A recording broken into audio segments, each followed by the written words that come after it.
Chiller Theater. Chiller Theater used to be a horror movie presentation on weekends here in New York. I know that. I think they had it around the rest of the country, too.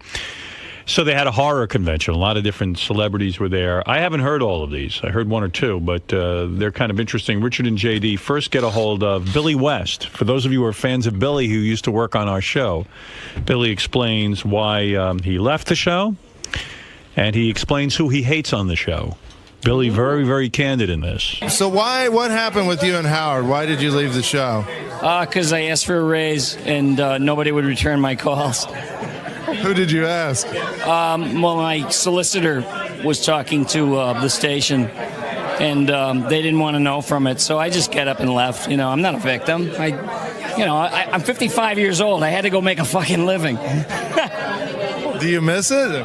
I did my bit for radio, you know what I mean? There's so much to do in the world. Yeah. So, like I said, I'm too old anyway. Do you listen to the show still? I can't because I don't have a Sirius radio. But after you left, did you not want to listen to the show after you left, or did you still listen? I never listened to radio. I only listened to Air America. When I was in radio, I didn't listen to radio. I never heard any of the shows I was in. I just, I began to work like crazy, and I had no time. Now, was there anybody at the Stern Show that you disliked? No, I'm full of love. I'm too mellow now. I said that I said some stuff about everybody on the show, which I did love everybody, but I didn't love Ralph so much. I think a lot of people agree with you. Well, I said something on my little commentary, and I said, yeah, this will make it on. Fuck it will, And so that was the end of that. So you and Ralph, what happened with you and Ralph that you didn't like him so much? Well, there's stuff I never understood. He got really aggressive with me one day, and No, I just want to make sure we're talking about Ralph Sorella, right? Well, is there another one? No. I don't know, Ralph Mouth, or... I want to make sure we're talking about the right Ralph. Let me think. It was a million years ago, turned left, and he started some crap with me out of the blue one day. And, I had nothing to do with him. I didn't give a fuck what he did or what happened to him or anything. I was just minding my own business. And I had a hair transplant done. And I wore this Yankees baseball cap, and he comes galloping in out of fucking nowhere one day into Gary's office, grabs my head and starts squeezing it like that. And I got up and I was like, what the fuck do you think you're doing? I'll knock you through that fucking wall. And he goes, yeah, you would too. You're a psycho. You're a fucking psycho. And I said, I was this close to punching him in the head with the business end of a fucking pen. Like that. And then he just galloped off. He said, well, your head shouldn't have been in the way. I never forgot that. I never had anybody do that to me in my life. Just come out of nowhere. I never understood it. I never will understand it, and I don't care to understand it. So you would never talk to him to try, to have him apologize to you, or? Why would I go out of my way to do that? Well, there it is. It's a very telling story, isn't it? There's a couple of obvious questions there, though. Obviously, did you know that he asked for a raise, Howard?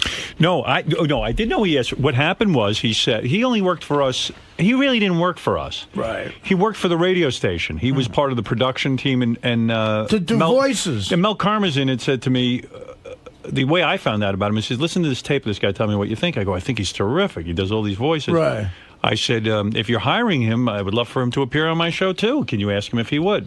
So I guess part of his overall deal that he made with the station he was supposed to do production. He did all commercials, and he'd do funny voices on the commercials. Right. So I would have him sit in. So he came to me, and he said, I'd like to be a permanent member of your show. I go, I'm thrilled. That sounds great. I'm all for it. I'm going to say something to Tom. He goes, well, I'm negotiating with him now. I said, okay. Tom said he was handling it. Next thing I knew, Billy left. Billy was gone, yeah. And I was like, well, what happened to Billy?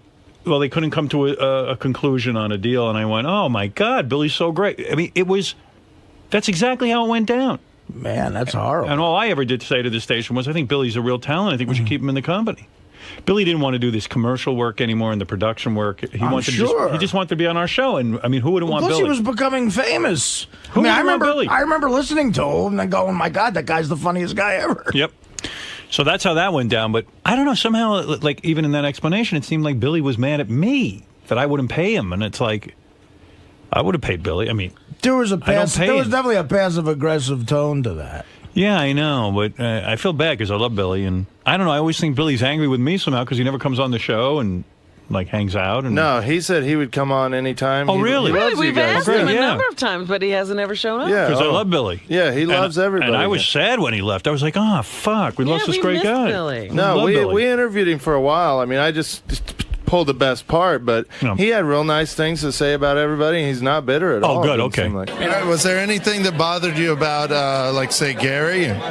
No, I thought Gary was a sweet guy, and I also thought he was real smart and loyal. I always admired loyalty more than anything in this world.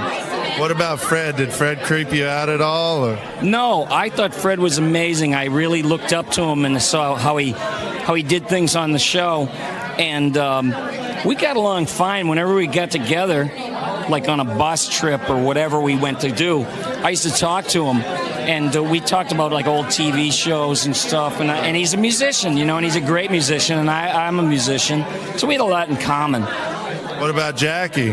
Jackie. I liked him very much. People just think he was like this baggy pants drunk with a seltzer bottle, with a beep nose and the big fucking shoes, drunk.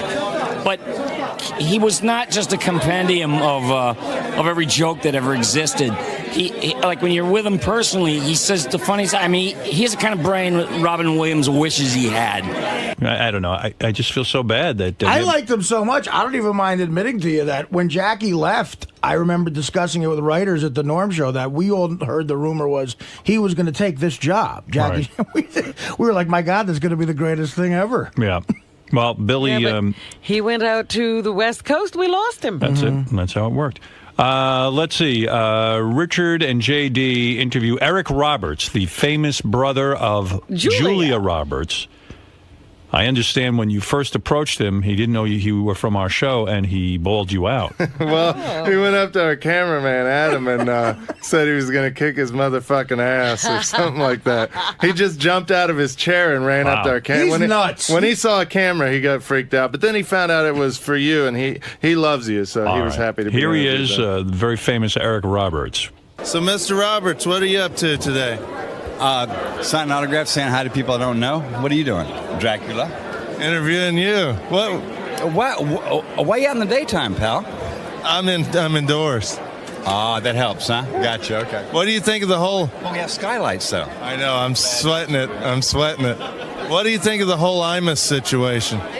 I think it's unfortunate.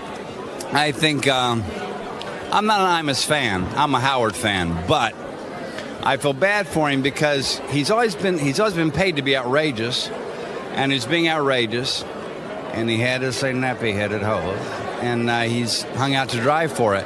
I think it's an overreaction, but I also think it was uncool for anybody to say that. But he's known for that kind of stuff, so why come down on him so hard? I think that maybe Howard should help him because Howard's the only one who probably can, I think. But I feel bad for him. I don't know why, but I do. But also, that girls' basketball team did not deserve to be called nappy-headed hose, but that's another story. Have you ever used the N-word? Never. Except never. Do you shave your private parts? Only when my baby asked me to. And she says, Eric, let's have a little bald action. I say, okay, let's do it. Did you vote for Sanjaya? Of course I voted for Sanjaya. I'm a Howard Stern fan. You do whatever Howard says? Pretty much. About half-assed, yeah. Do you mind if we ask about your sister? Whatever you want to ask. Are you guys friendly now? Well, here's the problem. She asked me, what do you think of my husband? I said, you don't want to know. She said, oh, no, tell me. I said, okay. He's married to a woman. They're making a baby. Then the movie star makes eyes at him, and he divorces his wife, and he goes after the movie star. I don't think much of him. Get out of my house and never come back. That didn't really happen, though. Are you circumcised? Indeed. Are you as sexually active now as you've ever been? Ask me again, because I was sweating. I'm trying to wipe it off. Are you as sexually active now as you've ever been? Now I'm more, because I got a wife who's just hotter and hotter and hotter and hotter. Who's the biggest a-hole in Hollywood? That's a hard question. There's a lot of room for that. I don't think I'm the one to pass that on, though. Next question. How heavy is the fattest chick you ever banged?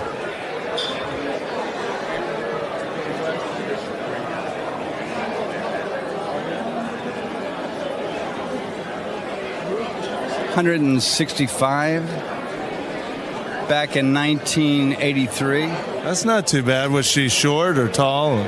She was as big as I was, with a breast the size of a 5-pound coffee cans. Do you listen to Howard on Sirius Satellite Radio? Every single day that I'm in my car, because I have Sirius in my car, but I'm only in my car about 3 days a week, though, when he's on. I mean, he's on all day, but with the fresh shows, you know. Yeah. Who's your favorite porno star? Oh, it's that girl who got all the pornos back, who was a minor. What's her name? Tracy Lords. Tracy Lords was it for me. Is it for me? Even when she was... In fact, she's a friend of my wife's, too. What? Even when she was underage? I don't go for underage, but she was talented. She was talented. I agree. Yeah. Well, I think we're good. Thank you, Mr. Roberts. It was great talking to you. Robin, I miss you. I love you. I think about you. I fantasize about you. And I can't wait to see you. What would you do to Robin's titties? To her what? Her titties. That is so adolescent of you to call breast titties. Robin, I'd never do that to you. What would you do to her breasts? Make them happy. Make them stand up and applaud.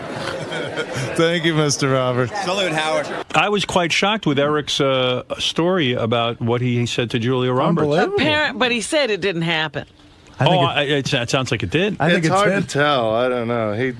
He said it never happened. I don't think Julia talks to him, so I don't think it actually Well, does. obviously he doesn't think much of her husband. Right. I Based mean, on that's what he's read. Right, exactly. I mean, you get at least that out of it, Yes. right? But let me ask you this. If Julia was talking to him, do you think he'd tell her that? I don't know. Maybe. He's a pretty outspoken guy. He is. I just wonder. Maybe you try to keep the peace. You know, he doesn't have to live with the guy. There was a guy, 3 movies in his young career. He was like a young De Niro. You had The Pope of Greenwich Village, That Train. Runaway Train, Yeah. and Star 80. People thought he was like the next fucking thing. Richard and JD, I'm going to skip Mason Reese. Well, he's on Heroes now. He's making a comeback. Oh, Eric is he Roberts. really? Yeah, he's good. He's a good actor. Richard and JD interview a convention goer. This guy's pretty funny. What's up? It's JD. We are here with a fan of the Chiller Theater Convention. What's your name? Stuart. Stuart. And what exactly did you come to see in specifics? Well, let's see. I came here for the experience, the convention experience. And I also came here to see some of the celebrities, like specifically Robert Beltran, Billy West, and Wally Wingert. Yeah. And how many of these conventions have you been to before? Oh, I've pretty much lost count. How old are you? 40. I'll be 45 in October. And when was the last time you got laid? Ha ha ha. Have you ever met a girl at one of these conventions or anything? As I said, I mainly go for the experience and interaction with the celebrities. Richard, do you have anything to ask him? Hopefully it's something intelligent. I have my doubts. You have gout? No, I said I'm starting to have my doubts that what I'm going to be asked is intelligent. What's your favorite TV show? Oh, Oh, that depends. Well, that varies. Like, for instance, when it comes to comedies, it has to be The Simpsons. What about sci-fi? Science fiction, the stuff that's currently on the air, it would have to be the Stargate franchise. How often do you masturbate? Ha ha. Well, I thought you were going to be asking intelligent questions, but I was mistaken. Do you live with your mom?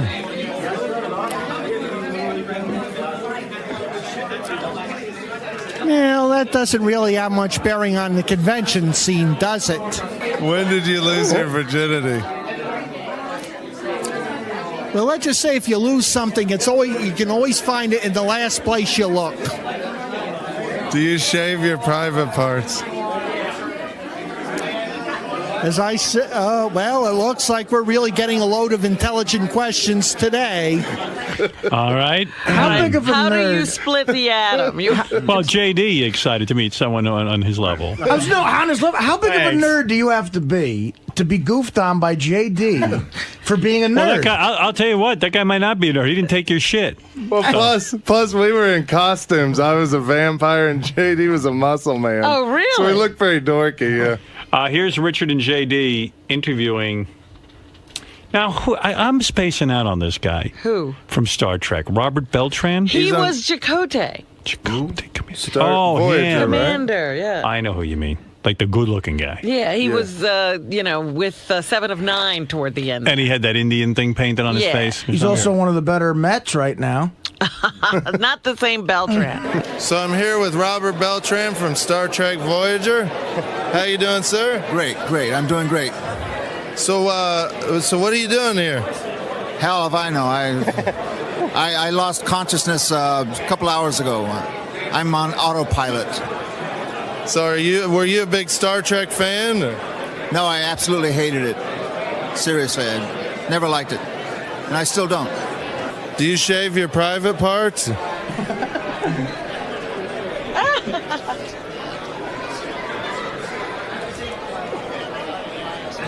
Why must you ask that? Do you like a girl to shave her private parts?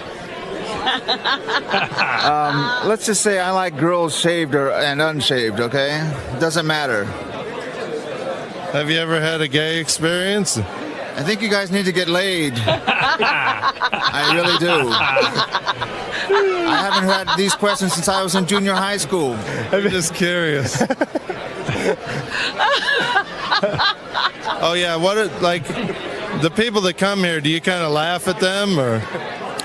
No, I don't laugh at them. What's to laugh at? Well, look at us.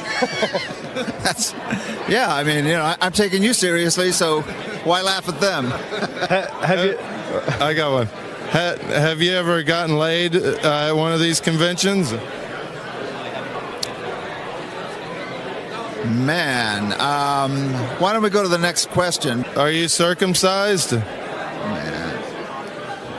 You know what? I really am offended by these kind of questions. I mean, not really offended, but I just don't want to answer them because they're ridiculous. I'm circumcised, by the way. Good for you. Wow, that was a good interview. That was the funniest interview ever. Refresh my memory on this one. Who is Sybil Danning? She was in Conan, one of the Conan movies, yeah. I think, the second one, I think. Conan the Barbarian? Yeah, she was blonde, big boobs. She was hot back in the day, and me and JD were both like smitten with her back in the day. Is she hot now? You know what? For an older lady, she looked okay, but JD's giving the nod no. What's okay? I mean, yeah, she looks old in the face. She's not JD's she still had her boobs out. So. Wait, I couldn't hear what you said. What? She looked old in the face, but her boobs were still out, so they looked all right, from what I could tell. You wouldn't do her, huh? I wouldn't say that. I don't know. He would do her boobs. Her boobs were still out? Yeah, she had like cleavage going on. I don't know who she is, but here's Sybil Danning. I must confess, I've been a big fan of yours for a while now. You sort of got me through a few lonely nights back in my teenage years with the Howling 2. And and actually, you still look magnificent. Everything seems to be, looking great. And I was wondering if you get, a lot of that, people coming up to you telling you how much they got pleasure from seeing you in Howling 2. Oh, yeah. And in particular, they remind me of that scene, and they keep asking me if I have that rip-away dress. And actually, I do have it. I have all my costumes from The Howling 2, including the great leather outfit that Peter Mitchell did. Peter Mitchell did also all those great costumes. Remember the Mad Max movies? Yes. He's an Aussie from down under, and he did those great costumes. But he also did that great one that's in the suede that I ripped away when I became the werewolf, and that's what everybody remembers, of course. Now, do you get like a little creeped out when guys just come up and tell you they pleasured themselves to you in that movie? Or any movie whatsoever? No, absolutely not. I mean, I did a movie called Bluebeard where I played a prostitute, and I have some guys coming up to me and said, I loved you in Bluebeard, and I said, you must have been in diapers when you saw that, because that was some time ago. So I have young and I have older fans, and I'm happy. I mean, what woman is not happy that she makes a man happy? Now, do you have guys like offering you to possibly spend a night with you? No, actually, I must say my fans are very discreet, and I think probably the ones that would like to ask me that are so nervous and so shy that they just shake, and I can imagine what they'd like to say, but they don't say it. No, my fans are really very, very, very polite, I must say. They are. I guess you wouldn't take them up on that offer, would you? I'm not Superwoman, and I could not. You have to be fair with everyone, you have to be kind to everybody, or you have to turn down everybody. But no, my fans are really great. Do you find me attractive at all?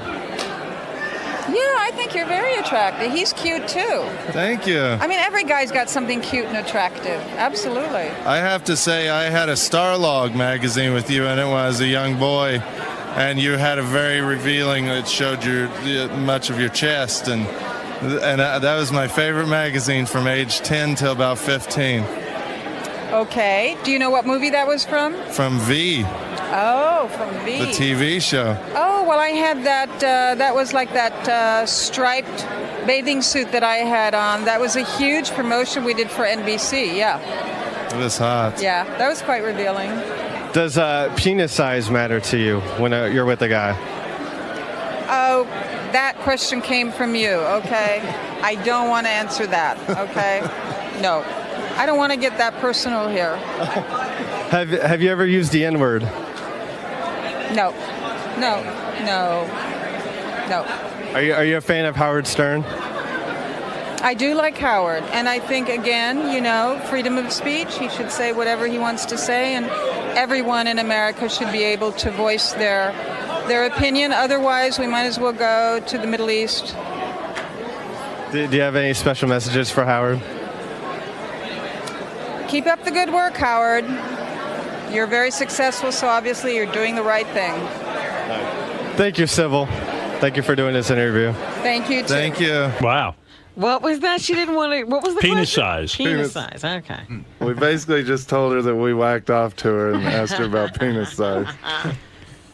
Oh, Zachary. Now, probably 3 people know who Zachary is. You loved Zachary. I love Zachary, too. You know Zachary? Yeah. But you were in Kansas. No, he used to do intros for horror movies on videotapes. Oh. And I used to rent videotapes, and he'd be on them. Zachary's this cat who was a disc jockey. Then he got this really cool show on TV when I was a kid. He used to introduce the horror movies. I think it was called Chiller Theater. Mm-hmm. And then Zachary was also a rock and roll DJ at WPLJ in New York. And he talked like this. But his TV show was funny. He used to keep his grandmother in a crib. And he'd come on, between the movie breaks, like in the commercials. Right, And he'd go, yeah. oh, Grandma, are you all right? Oh, she's biting my leg. I mean, I don't know. He was just weird, He was in full Dracula makeup. He was like the first person to be one of those horror-type hosts, right? Yeah, he was way cool. Did he have like the bad makeup because he did it himself? He looks like he died. I mean, it was just unbelievable. I just looked him up online to see what his age is, because he's going to be an old guy, and he sounds great in this interview. He's going to be 89 this September. Wow. Yeah, he was a rock jock. He'd be like, hey, this is Zachary, WPLJ. We're going to play a little Boston for you. Like that. It was just weird. I remember you about 10 years ago, you did it like an hour imitating Zachary one morning. And I was like, that's the coolest thing ever because it was just so funny. And not too many people know of Zachary. All right, this is Richard, and we're here with the legendary Zachary. Yes, that's true. Yes. I feel very legendary, even when I wake up in the morning. How you been? I'm good. How are you today? Well, I'm a little weary today, but it's been great fun. Lots of people stopping by, What are you doing here today? Well, I'm just give a semi-talk in the other room there, and all these folks are all people who have watched the show back in the old days. This is celebrating it's a 50th birthday for Shock Theater. Oh, congratulations. Yeah, all the black and white films from the 30s, Dracula, Frankenstein, all that. And the Wolfman, don't forget the Wolfman. Now, you did a lot of work in radio also. You've worked with Howard Stern. Yes, and The Mummy, that's another film. And Howard Stern. Yes, old Howard. Where is he? How's he doing? He's doing good. He's on Sirius Satellite Radio now. Would you like to say something to him? Yes. Howard, how have you been? It's been a long while. I used to sit in his chair. He was on at KTU, right? And I think on Saturdays he was not there, and I was allowed to sit in his chair. I caught some kind of a rash, and it's still with me. The doctor can't tell me what it is. At any rate, he was very kind. And what's her name, lady in the booth? Robin. Robin was not there either. Her little booth was empty. But I had a lot of fun, and he's a great guy. He, one time I can recall, and he will confirm this, when I was on WNEW-FM in the early days of FM radio, it was a free-form station in New York City, and I was on late at night, and I used to get phone calls from people on college radio stations, and he was one of them. That's so not true. He said that you called and asked him how to get on college radio. Never. How to get on radio. Not true. Now he's responsible for your career? I wonder if he's just senile or he's just like kind of maybe he just kind of is. He's making this up. I'm thinking of Howard K. Stern. Yeah. Zach, how do I get on radio? Zach. I said, well, Yeah, and everyone took my calls. Hey, Zach. Hello, Howard. I didn't know you'd be calling. I would have dropped dead to talk to Zachary. I was thinking he was like my hero. He might be making a joke too. I don't know. see. But I thought maybe it was true. No, not true. He says, Zach, how do I get on radio? I said, well, I got to think quick. And I said, is there a radio station at the college? Oh, yeah, he says. Oh, right away. That's a good excuse for me. I said, oh, well, get a lot of practice. And then when you get out, go to some small station and then tell them your experience and all that and see if you can get a job. And he says, that's what I did. And here I am. And now he's bigger than everybody, on the satellite. And you had a big part in that. Well. And when I'd meet him in the hallway during the weeks, whenever I was in the station there, I forget where that station was. Yeah, it doesn't matter. Was it WNBC? No, it was WKTU, and I didn't wear the. Doesn't matter. Anyway, coming down the hall, we meet each other. He'd get down on his hands and knees and salam to me. My master. What station is he? We never worked together. We worked at K-Rock together, Howard. He was at K-Rock? Yes, he was. He said he sat in your chair on Saturdays. Oh, he worked on the weekend. No wonder I never saw him. He was around a couple of times. We would run. Yeah, no, I would see him once in a while, but I didn't realize he worked there. I don't remember that at all. John Zachary, WPLJ, here with Leonard Skinner. No, Zach. Oh, Zach here. He could have been like Alan Freed at that age, because 50 years ago he was in his late 30s, and that was the beginning of rock and roll. He was way too old to be doing it. I mean, he was just like an older guy. He even sounded weird on PLJ. He'd be like, "Oh, Zach, huh?" Meanwhile, he sounded old. Yeah, you expect him to introduce Glenn Miller Orchestra or something, not Boston. Well, you say hello to Howard, will you? I will. Do you got a message you'd like to give to Howard and all his gang? Yes. Behave yourself, Howard. You want to say goodbye from Zachary? Bye-bye, my boy, whatever you are. Great, thank you very much. Man. Thank you, Zachary. Did you see that laugh? After his grandmother would eat like human flesh, and would be like, oh, Grandma, you go eat that leg, and I'll be right back. Oh, John Zachary here. Oh, hoo. He was real creepy. He was in like a dungeon or something, right? Yeah, remember that hand that would come out of the ground with 6 fingers on it? Yeah. It's really I'd count the fingers each time. Make sure it was still the same thing. What's this? Richard and JD interviewed David Arquette. Well, we just heard from that was he just walks off. That last one that's there, they get a hold of a fan, and it's just Richard tormenting one of those fans for 3 minutes. Hey, how's it going, guys? How's it going, guys? How's it going, guys? How's it going, guys? They have earplugs on, so. Oh, I said, how's it going? I'm here at the Chiller Theater. What? Say the first thing. I'm sorry. How's it going, guys? Can you hear me? I'm not here. I'm not here.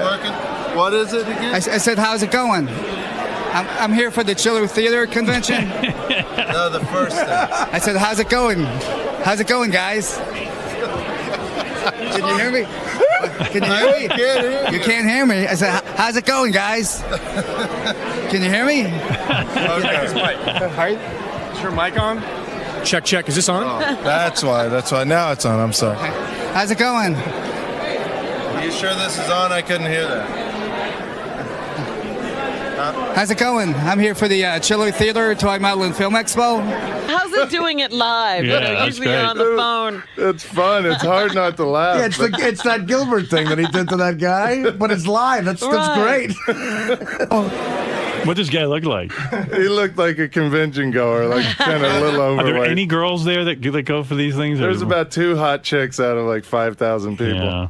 There must be some hot chicks who sign autographs and stuff. There was a couple. There was a couple from that Grindhouse movie that were pretty hot. I got the last part, the Chiller Theater, but what was the first? I said, how's it going today? How's it going? Can you hear it? Did you hear it, JD? I'm not hearing shit, bro. You can't hear anything. What? You can't hear anything? I'm here for the Chiller Theater Toy Model and Film Expo. You guys having a good time today? You can't hear me? Hello? Can you hear me? There's something fucked up with all this shit, man. Hold on. Hold on. Here, speaking of this. Hello? Can you hear me? No, I'm not hearing anything. Not hearing? I don't know what's going on. Try this one again. Hello? I'm here for the Chiller Theater Toy Model and Film Expo. You can't hear me? What's wrong with it? It's fucked up? What's wrong with it? It's not working? Your mic must be fucked up or something, huh? It's not working right. I'm sorry. You can't hear me? Oh my God. I come every twice a year for the show. It's a great show. Hold on, maybe I can read your. What is? What? Do you know sign language? No. No, hold on. Just say the first part again. It says, how's it going today? I'm here for the Chiller Theater Toy Model and Film Expo. Wait. I'm trying to read your lips. Read my lips. You need to read my lips. But I can't understand. Speak like real slow. So, how's it going today? I'm here for the Chiller Theater Toy Model. See, I heard today. What was before that? It says, how's it going, guys? I'm here for the Chiller Theater Toy Model and Film Expo. Model. I heard model. Hold on. How long does this go on? Not too much longer. And then we just... What? Then we get him with something a little different at the end, too. Try again. I'm here for the Chiller Theater Toy Model and Film Expo in New Jersey. It's the summer extravaganza. The Chiller Theater Toy Model and Film Expo. Can you hear me? Hello? Hello? For the Chiller Theater Toy Model and Film Expo. Hello? I'm here for the Chiller Theater Toy Model and Film Expo. Isaac. Can you hear me? It was working earlier. What is going on with this? Check. Sibilance. It's better. I think it's better. Try it. I think it's because we're in the building. Like the signal, back in the back, we got a good signal. This is wireless. So there's no signal inside this building. Hello, I'm here for the Chiller Theater Toy Model and Film Expo. The summer extravaganza. Still not hearing me? Still not? I'm trying. I can hear, but I have like the in-ears that are down inside my ear that are wireless, and also all I can hear is what's coming into this. I'm just getting crowd noise in mine. So, how you guys doing today? Did you get a lot of autographs? I spent like about $1,000 today. I got in here yesterday night on Friday to meet all the people from Grindhouse. That was a great movie. Did you guys get to see it yet? Did you guys get to see Grindhouse? It's a great movie. I took my mom to see it on Easter. I saw it like 3 times already. It's a real good show. I got all the cast and crew. I'm not getting any of this. I'm sorry. Oh my God! Ask it again. What? I spent about $1,000 today on autographs. I got all the people from Grindhouse. The big movie. Did you ask me? You asked me a question though. Oh, I said, how's it going tonight? Did you say Monster House? No, I never saw that movie. I never saw Monster House. Did you? No, but you asked me something. Oh, I said, did you get a lot of autographs today? I asked you if you got a lot of autographs today. At the Chiller Theater Toy Model and Film Expo. Hello, you can't hear it? Hello? Hello? Can you hear me? Can you hear me now? Hello? Hello? Can you hear me now? All right, I'm sorry. But did you have a good time? Oh, it was a great time. I'm coming back for the party tonight. So there's going to be a lot of stuff, a lot of drinking, a lot of wild women. Good time. You come here to pick up women? I heard that. I take a lot of pictures and stuff. I'm a picture nut. I'm always taking pictures of people. Cool. It's my hobby. I'm on collecting autographs and autograph photos and stuff like that. A lot of movies, DVDs and stuff. That's my hobby. Cool. Oh, well, thank you. You're welcome. Thank you very much. Nice to meet you. Hope you have a great time here today. Thank you so much. Nice to see you. Thank you. Take care. Thank you, sir. Thank you. Thank you. I gotta say thank you. Okay, thank you. Hope you have a great time today. You too. Thank you. Okay, thank you. No, thank you. Thank you. Thank you. I can't thank you enough. Oh, thank you. Have a good time tonight. Okay, thank you. I see ya. Have a great time at the Chiller Theater show. Have a great time at the Chiller Theater show. I said have a great time at the Chiller Theater show. Have a great time at the Chiller Theater Toy Model and Film Expo. At Chiller Theater Toy Model and Film Expo. I got Expo. Expo? That's Chiller Theater Toy Model and Film Expo. Oh, thank you. Thank you.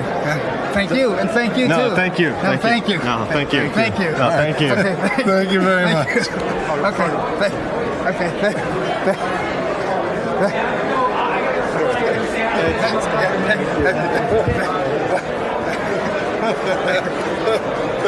Thank you. Thank you. Awesome shirt too. Thank you. Thank you, sir. Thank you. Thanks, Thank man. you. Thank you. Don't touch me. Thank you. Keep filming. Thank you. Thanks. Thank you. Thank you. Wait. Thank you. Thank you. No, thank you. Thank you. Thanks a lot. Thank you. Bye. Thank you. Thank you. Thank you. Bye. Thank you. Thank you. That guy really wanted to be on the radio, didn't he? He just stood there all day, it seems. Do you have a picture of him? We have video. I gotta see what he looks like. That's way cut down too. We were talking. We did that for a long time. Oh, no. It's odd that there's no hot chicks. You wouldn't see like Kim Kardashian walking around. All right, thanks, guys. All It's right, thank JD you. and Richard over at the Chiller Theater Expo. Theater Expo.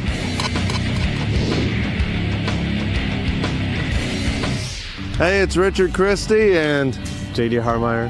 And we're here at the Chiller Theater Convention in New Jersey. It's a horror sci-fi convention. We're going to go talk to some celebrities and talk to some nerds and some virgins and just people that show up to these kind of things. And we're going to dress up. I'm going to be a vampire. What are you going to be? The big muscle guy.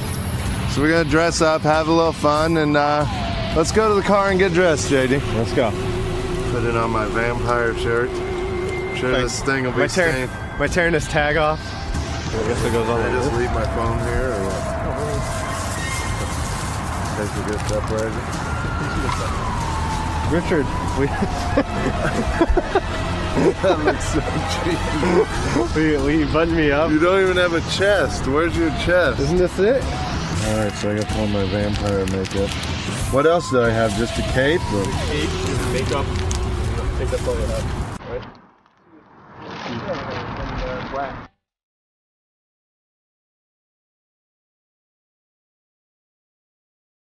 I like how we're coming to this thing to make fun of people.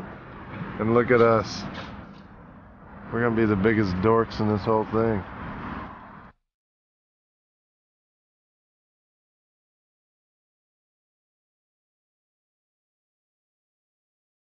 All right, we're all set. We're in our costumes. We're ready to go. Let's go.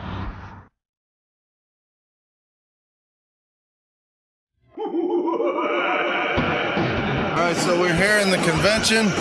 Looks to be a lot of B celebrities and nerds and virgins in the area. So we're gonna get, including the one standing next to me. I'm just a nerd. I'm just a nerd. He lost his virginity finally. But so we're gonna go talk to some people. What else are we gonna do, JD? Talk to people, look at people, see how funny people look, including us. All right, so let's go in and check it out, bro. Let's go. So do a lot of the people at these kind of things creep you out? Or? Actually, everybody here has been really nice and, you know, very polite, and I haven't met any freaks yet except for you. Now, don't take offense to this, but your haircut would be considered a mullet. Do you find that offensive? Words are words, but hey, it allows me to have short hair and long hair at the same time. And you know what? You see all these people with shaved heads these days? I figure the shaved head is the mullet of the OOs. Okay, we're here with, what's your name? Monica Staggs. And what are you known for? I am known for being Elena Frank in Quentin Tarantino's Death Proof. And I get killed by Kurt Russell. Oh, that's a spoiler. Who is like your dream woman, like celebrity dream woman? Real or fake? Uh-huh.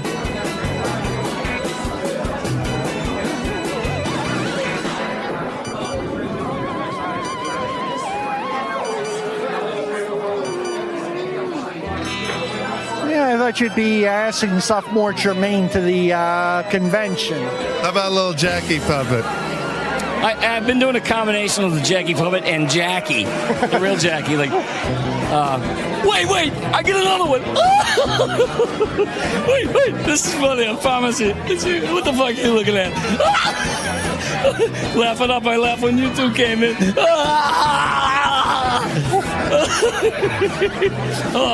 So what are you, just some bag of dumb remarks waiting to be made? Did you hear what I just fucking said? Hey, what do you call a prostitute in a refrigerator? Oh, fuck, I fucked the joke up. Wait, let me start over. Take two. What do you call a whore in a refrigerator? A prostitute. Oh, I'm gonna fucking die. I need some pot. Give me some fucking pot. Give me some pot!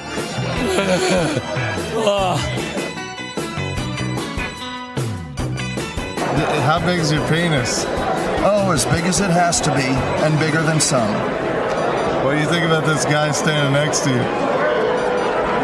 I think there's some issues in there. Like what?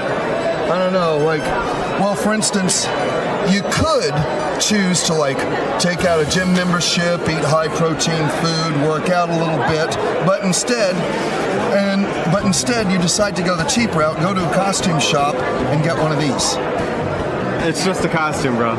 Are you guys circumcised? All right, we gotta go. Let's go. Come on. Sorry. Circumcised. We'll see you Monday. Yeah. Was John Lennon kinky at all, or? Kinky? Listen, can I ask you that question? I'm very kinky. He's very kinky. Are you? Well, I don't think I want to answer that one. God, not interested. There's Zachary. So you're a fan of Howard, apparently. Big fan of Howard. I didn't know about Howard in Arkansas because obviously we didn't get Howard Stern growing up in Arkansas. So it was like brand new to me when I moved to LA, and I fell in love instantly, and I got Sirius in both my cars before it even came out. So yeah, I'm a huge Howard Stern fan. I really love him. Who are you wanting to see the most, Richard? Fuck yourself. You're a dick, you know that? Why don't you have another beer? I don't think you've had enough beers yet, you know? It's the best idea I heard all day. Who's the most famous chick you banged? The famous what? Who's the most famous celebrity chick you banged?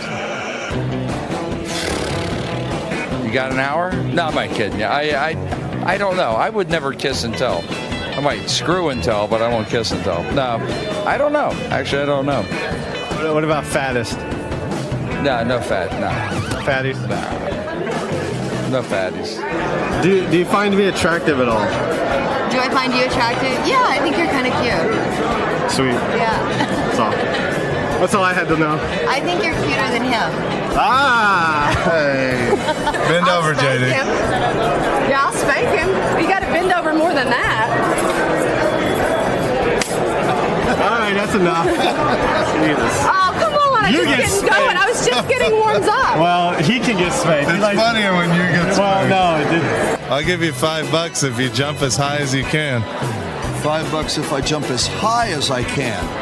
So that means I can't like half-ass it and just do a little hop, you know? No, you gotta jump 5 times, $1 each time. I'll give you. 5 times $1 each time. I'll even hold your glasses. Ah, you'll hold the glasses, huh?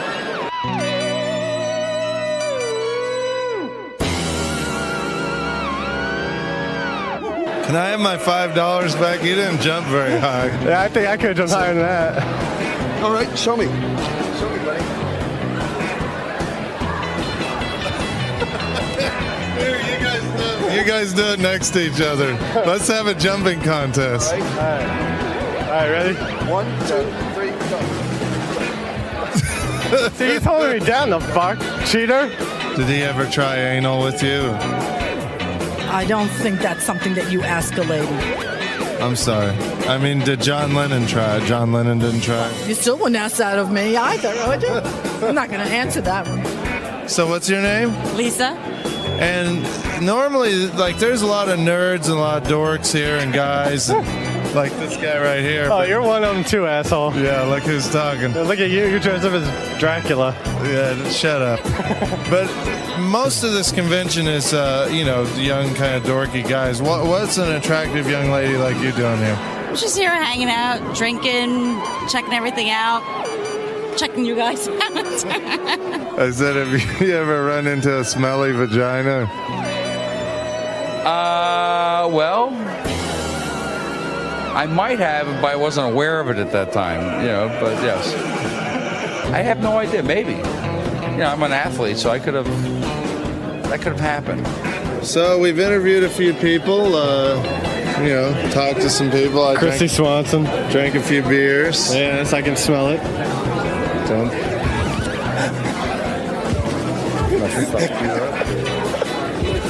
Tired of it. Tired of you mocking me. All right. You're not here to meet guys, are you? No. Because you're not in the best place to meet guys. No, I'm not here to meet guys. She is, but maybe not the best looking guy. Unless you want to meet guys that live with their mom. I want a hot dog, but they cost too much. That's what Isaac, the producer, told me to say, because I would never say that. That is the dumbest thing. Isaac Spielberg. Isaac Spielberg told me to say, come on, let's get real here. Let's get real. Let's get real. This guy's telling us what to say. That's not reality, bro. Fuck you. Just do what I say. Hey, Shuley, how you doing, Shuley? Shuley, somebody mistook him for Shuley. Just pay attention. Just do what I say. Say shalom, biatch. Oh, all of a sudden he doesn't know. Shalom, biatch. You're an idiot. No, I didn't want to leave without saying thank you. No, thank you. Thank you. Okay, thank you. Thank you. Thank you. Yeah, thank we you. really mean it. We're not joking around. Thank you. Thank you. Thank you. Thank you. Thank you. I'll see you guys. I'll see you guys. Thank you. Thank you. Okay. I'll see you guys. Have a great time at the show. Okay. Thank you. Okay. Thank you. Okay, thank you. See you. Thank you. All right, so it's the end of the day at the Chiller Theater Horror Sci-Fi Convention in New Jersey. We had a good time. What did we do today, JD? Talked to some celebrities, some fans. We're a little tired. Yeah, we're a little tired. This interviewing celebrity thing is a little tiring. This old vampire's ready for his coffin. All right, let's go, honey. Let's get the fuck out. Famous stand-up comedian, ex-intern of Howard Stern show, coming back to say hi to the gang, see if Gary will admit that he was wrong about telling me that I wouldn't make it as a stand-up comedian, and here to see everybody again and say hi to the crew. That's Mitch Vitelli. He used to be my intern. Always told us he was going to be a comedian. Yeah, he said he was going to be a comedy writer. We didn't know he was going to be a comedian. No, he used to tell me he was going to be a comedian. And then you pissed all over him. Oh, stop it. I didn't. Mitch I Vitel's was playing with him. Comedy album, Super Retardo and Mini Skirts and Muffins, is available at stores, superretardo.com. Hey, there's Mitch. His hair is shorter. It looks like Mitch. Hey, Mitch. Oh, the thing is, it's got the mic on it, right? Yes. Hi there. You look so beautiful. Well, thank oh my you. God. It's good to so see nice. you. Hey, Mitch. Hey, Howard. You know, Mitch, I'm always proud of any intern that actually does anything, because I almost take it personally when an intern does badly. You know, because people go, oh, they used to be an intern. Yeah, right? Yeah, they And when- interned on the Howard Stern show. Look at him. And when my interns do well, makes it seem like almost like I'm legitimate in a way. I launched careers or you can pick not talent. only did you launch careers, but you made it okay. At least I heard you first when I was 15. Right. And you became my hero.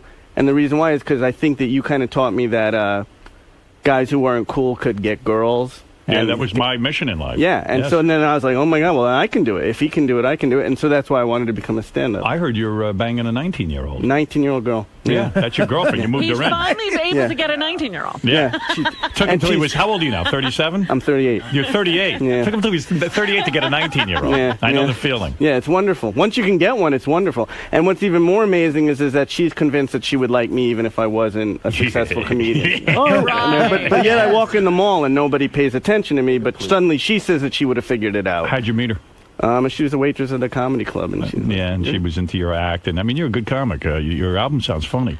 You, Thank you, man. now that means a lot to me. Does Well, it? we've been Good. following, your first Lettermans and all Yeah. that. We were really proud. Yeah, but I thought you were said mad saw at the my show. No, I wasn't mad at the show. What I was is they had asked me to come back, and I said I wanted to come back when I had become successful because I wanted to say that I did it. Do you think it's right that you came on now? Do you feel successful enough that you're here, or should you have waited a little more? What, is this the right timing or what? No, I felt Actually, right. Mitch is on the Tonight Show all the time. This was weird. Last night I said, Mitch is coming on.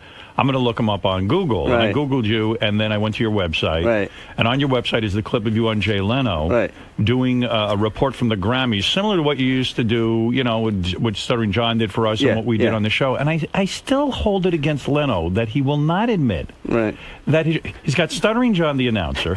Mitch then comes out and does the Grammys red carpet and asks goofy questions of celebrities. Right. And the guy, nothing to do with your show. And last night, him and Kev were trying to figure out if Sal should go to Kev's party. Yeah, exactly. I mean, it does. And like Beth, my girlfriend, tried to calm me down. She goes, "Isn't that a compliment to you that all these guys are using your stuff?" And I go, "No, for some reason I don't feel generous." You're not complimented. I wouldn't mind if Jay Leno in an interview said, Howard Stern made these things possible, and I'm trying to do them on my own. Didn't Dave Letterman admit to you that he started using his mom because you talked to your mom? he admitted absolutely. that. And I can live with. I somehow need the recognition. I don't know why. I can't imagine one of my fans watching the Tonight Show and seeing you do your Grammys thing and seeing John do the announcing and then doesn't get kind of ticked off. Well, that's the first time I ever did a red carpet thing for him. Yeah, it I was used funny, I used too. to go out to the thanks, man. I used to go to the Country Music Awards and stuff like that, and talk to Willie Nelson and stuff like that in his bus and stuff. So, but I feel like Jay talks down to you though. When I watched the clip, like you did a really my good girlfriend piece. actually said that too. My girlfriend's like, he's kind of mean to you when you come out. Like he's better than shouldn't you. say that. Though. He's in the middle of I know, but he's in the middle of ripping me off. And he's even using my ex-intern in a bit. Yeah. And I sit there and I go, he doesn't know I was an intern. I know that. And the thing is that, like he looks at Mitch And Mitch is a lot shorter than Jay, and he kind of looks at him and goes, "Oh, you look like your clothes are funny." I mean, whose clothes are funnier than Jay Leno? You ever see him riding around on his motorcycle with that shirt that's all tight? Right, it looks like Halloween. Yeah, and his tits and his belly are hanging over the belt. I mean, in the big jaw. But he's Where'd looking you get your costume? He's looking at Mitch like he's a maggot. Meanwhile, Mitch just put together a brilliant piece for him that was really funny. Working hard for him. Yeah, it's weird. Well, yeah, and I appreciate the work. Good. You can't say that. I know. Jay's been very good to me. I was coached to say that. Jay's been very good to me. You left our show. Yeah. You did one of the most brilliant things I think any intern has ever done. And normally I'd be pissed about it, but it was so brilliant. When Mitch would get really angry, and most of your anger was Fred. That you didn't like. Yeah. And you would do a thing. A lot of Fred. I had no idea. There was a lot of me too, and I was really shocked. You know, Rob, I don't know why you say that. I was never mad at you. Really? No, let me tell you the brilliant I thing. recall feeling very upset that I didn't ever want to hurt you. I loved you. Yeah, no, because people have always said to me, like, why was Robin so bad? I'm like, I don't remember ever having Everybody a thought problem with Robin was bad. She had problems. I don't remember. No, but Mitch and I had a great relationship. I thought I liked you. I really did. I always thought. Well, here's what Mitch did. I swear to that. Mitch used to work the computer and keep the notes and the log for our show. Right. My job was I'd have to put in what was happening every hour. Right. When Mitch would get mad, he would do something called a time bomb. No one ever thought to do this. He would look ahead 5 years, and he'd write, Fred is an asshole. I mean, you would write things about, like you would write, Fred. I'm trying to remember what it was. Like you would say, I don't know what the hell you said. I think one of them was like, I hope Fred chokes on a horse's dick and dies. I hope Fred's dead by now. Right. So 5 years. It didn't happen, Mitch. But I'm sorry. Now I'll tell you why I was upset. I realized it, and it's like, and now that I've gotten a little older, I realized that I was the lowest on the totem pole, and everybody else's job was to shit on the intern at that point. Because now I do it to people. Well, that who was part of the resume, wasn't it? Yeah, and now Fred is rough on the intern. I've gotten better. I really. I don't know why you used to shit on the intern. You know something? I don't either, but that's 20 years ago, and I'm hoping that I've changed since then. I even had to go to Fred. I think it was over you. And It was about somebody totally different. Yeah, Fred was doing something. But it's like, on one hand, I felt like he deserved it. I probably acted badly with him. But Mitch, I always liked Mitch. Well, I did like Fred. But I guess I wasn't goofing. I think the reason why I think the time bombs happened, and I'm sure you can relate to this. The time bombs happened because, of course, as an intern, I wanted it to be more than just clean your potatoes. So I used to try Mitch used to clean my potatoes. Right. And I always did a good job on that. I prided myself on that. You were one of the best. I remember you used to say nice potatoes, and my whole day would be made. Nice potatoes today, Mitch. And now you're banging 19-year-olds. Yeah, look at that. And my dad would be like, I heard your potatoes were good today. That was my one job, so I wanted to do it good. So the thing that happened with Fred, just that I thought I would clear up, was when we had Milton Berle on, and Milton Berle was a big guest for us at the time. He was a we didn't get a lot of huge guests, and Milton Berle was one of our huge guests, and he went on this whole thing about how you're changing radio. Right. He made this whole statement, you're wonderful, you're changing the world. So I actually, on my own, to try to be an adult, went to Scott and said, let's take that clip and we can open the show with it. Good. So I went to Fred with the cart, all proud of myself. I cleaned your potatoes, and then I took my cart and I went to Fred and listen to that. Go fucking put that in. Fred puts it in and just stares at me while it's playing, and it ends, and you were talking about condescending. Fred just goes, yeah. And I go, don't you think that's kind of good? He goes, what's good? I don't understand. What do you want me to do with this? I go, he's busting your balls. I go, that's not cool.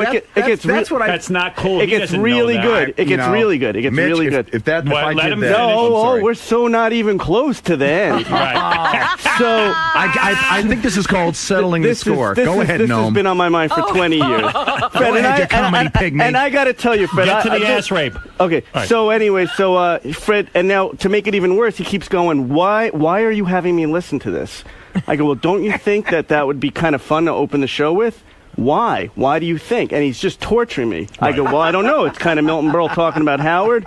Yeah, okay, well, I don't get it. Why do you think this is good? And he just kept torturing. I go, so all of a sudden I'm beaten, and I'm like, it sucks. I suck. I'm a fucking idiot. I've got to put this away, and I'm going to try to get it. But it gets even better. Go ahead. So that's it. So we put it away, and it's done. Right. And months go by, and we're cleaning out the office one day. Right. This is the moment I remember for the rest of my life. We're cleaning out the office, and we have tons of carts and drawers. And we're pulling them out, and we're playing them and seeing what they are, just finding. And all of a sudden, we put in this cart that's not even labeled, and it's Milton Berle talking about Howard. Right. And you go, Jesus, that's brilliant. What is that? Why don't we open the show with that? Fred? And Fred goes, yeah, that is brilliant. I don't know whatever happened. Well, I don't even know where that's from. Oh my and I'm God. sitting there, He's and I'm like going Paulie like, Walnuts. Yeah. Right. And that's the moment I go, I'm going to go in and I'm going to set time bombs because I was like, I had to let it out somehow. You didn't know where to put it. Wow, that's a bitter intern. And Fred actually said, like, yeah, I remember putting that together. I remember that. I don't know whatever happened to that. You want to know something? I don't have a good memory about a lot of stuff, but that's bullshit. No, and you it's know not. it. Oh, now you're lying. Why don't you and Jay Leno go choke on a I horse's got to tell you dick? something, Fred. I've seen you in action with interns, and even when Gary was first interviewed, you do torture people. Yeah, that's true, And but really, I would never do that. And plus, you took good material and you didn't play it. No, I would never. And then from that day on, we always open the show with the Milton Berle clip. Absolutely, I remember that clip. I think the 20 years has made this story a little bit better. You bet. What is it, Bubba? I think he used to get mad at me because he used to goof on his laugh and the way he spoke. The first part of that story sounds totally believable, but again, knowing Fred, that's Fred's way of joking with you. I would have thought that the story would have ended where Fred would have eventually used it. Because Fred used to... But think about how much time that wastes. I mean, really, Fred has too much time on his hands to sit there and goof on an intern. But Fred like, didn't used to go home who's and stuff. I know, he used to stay at the office. It was so important to me. I cared so much. And you're what using your initiative. Let's encourage that, And then Fred. after that, I just was like, I'm just going to be a potato boy the rest of my life. You never tried again? I gave up. I just started writing time bombs. Somehow you overachieved. Well, the reason you hated Gary, I remember the I reason. never hated Gary. Well, Gary's your Yubi, the guy who told me I'd never be a success. I think what Gary did was a lot worse than what I did. No, you tortured. Like, you took an insect and pulled his legs out. I did do that. I don't know why you would want something. to. I apologize for that. Thank you, I really Fred. did. That's all I ever wanted for 20 years. Now How many I'm more happy. time bombs are there going to be, by the way? How many did you say? I'm sure, like, there's anthrax coming in an envelope. Have the Robin time bombs hit yet? No, Have they no Robin come? ones. But Baba Booey, you did leave a few Baba Booey time bombs about Gary. What did you do wrong, Gary? We used to mess around with each other all the time. We would break each other's balls. So I didn't break balls. It was he breaking my balls. I didn't break and you would balls. break my balls too. I was a kid. How did I break your balls? I was not much older you were than my you. boss. That's the funny thing. That's true. So what happened was I don't think he ever said that he wanted to do stand-up comedy. I think that he always wanted to be a writer. I don't remember Mitch ever saying, I want to be a stand-up. So I wanted one to do day, stand-up since I was 5. So one day while we're in the office, he goes, I want to be a stand-up comedian. And I go, you? And he goes, yeah. And I go, tell me a joke. Now, in my mind, it doesn't matter. I'm auditioning for Gary in a fucking front office. It doesn't matter what the joke is, whether the joke's funny or not is insignificant. I'm going to goof on it because that's what we do. Too awkward. Let's go to the phones, Mitch. So and see what your score is. He tells me a joke. American Idol. He tells me a joke, which I don't remember, and it may or may not have been funny. And I kept a deadpan face, and I go, "Don't quit your day job," because we would always. I didn't even have a day job. I was an intern. I wasn't even getting paid. But I found out later, I guess Mitch really held that against me. And when we were working on your movie, Howard, right? I guess Ilan Gold, the comedian who was a good friend of Mitch's, did some work in the movie. And we sat down for lunch one day, and he was just telling me how the significance of your anger towards me. And he was telling me that he even said to you that you've got to get over it. And Mitch left. I thought Mitch was one of my best buddies. There's a guy in every performer's life who told him he'll never make it. Right. I know my guy. I put him in the movie. He was an Israeli general manager radio station. Told me I had a horrible voice, a horrible delivery, and that I'd never be any good on the air. And it only inspired me more. But it was devastating at the time. Devastating. You're his Israeli general manager. But here's the thing that bums me out. Jew. Here's the thing that bums me out about it. Kike boy. I didn't evaluate his comedy and tell him that he really sucked. I was busting his balls. Yeah, but people don't know that all the time, especially kids. Yeah, who are you're in college. Can I tell you what a kid Mitch You're was? so young. You're so young. You're 19, vulnerable. and you're just everything that someone says to you means so much more. Can I tell you what a kid Mitch was? Oh, here's one. Here's a time bomb. I hope Fred dies. Well, now I'm going to change all those time bombs because I got it out, and I love Fred now. So we get told by K-Rock that we have the opportunity to go out to Comic Relief. Yeah. We can send some people out. So we decide. That was my big thing you were bringing me. We're going to send Mitch, and I'm going to go with him. I'm going to chaperone Mitch. Right. And it's like a real low budget trip. Like Mitch and I are in the back of the plane, and Mitch and I have to share a bedroom, right? Yeah. So the whole way out there, I said to Mitch, he's going to be in the green room asking celebrity questions. So I say to Mitch, you don't have to wear a suit or anything, but you probably have to dress a little bit nice. You can't wear jeans and a T-shirt just because we don't want to stand out in this room. Right. So we get on the plane, and Mitch goes, listen, I went shopping with my mother. I got pants. All I have to do is safety pin my pants up because I didn't hem them. I go, that's great. That's great. I was as comfortable in those clothes as you are. I didn't know how to wear suits and stuff. So wasn't your thing. And he got, if I remember correctly, he even got a little sports coat and everything. So he kept saying I'm small. He kept telling me over and over again that I guess I am. Yeah. He's got a little sports coat like it's Halloween. So he must have told me 6 times on the plane and in the hotel and everything that all he had to do was get these pants safety pinned. Right. We go to the hotel room. I go to the bathroom. When I come out, Mitch is standing on the bed with the pants, holding the safety pins for me to pin him up. So I pinned him. He was my boss. like it's your job. Yeah. You're his boss. Go. You make me look good. So we go to Comic Relief. And then he serviced me. My penis was out at the time, too. We go to Comic Relief. And again, smacked him in the head with it. Mitch and I were talking about this yesterday. Nobody in L.A. knows who Howard Stern is. Nobody knows the Howard Stern caliber question, so to speak. Right. So it's about a month after. I mean, the ones that Jay Leno now uses? Yeah, no. The Howard Stern caliber questions are the ones that Jay would never use, that are so edgy. Right. So it's about a month and a half after the whole Joan Rivers show has died and that Edgar Rosenberg, her husband, has committed suicide. Right. So we're in the green room.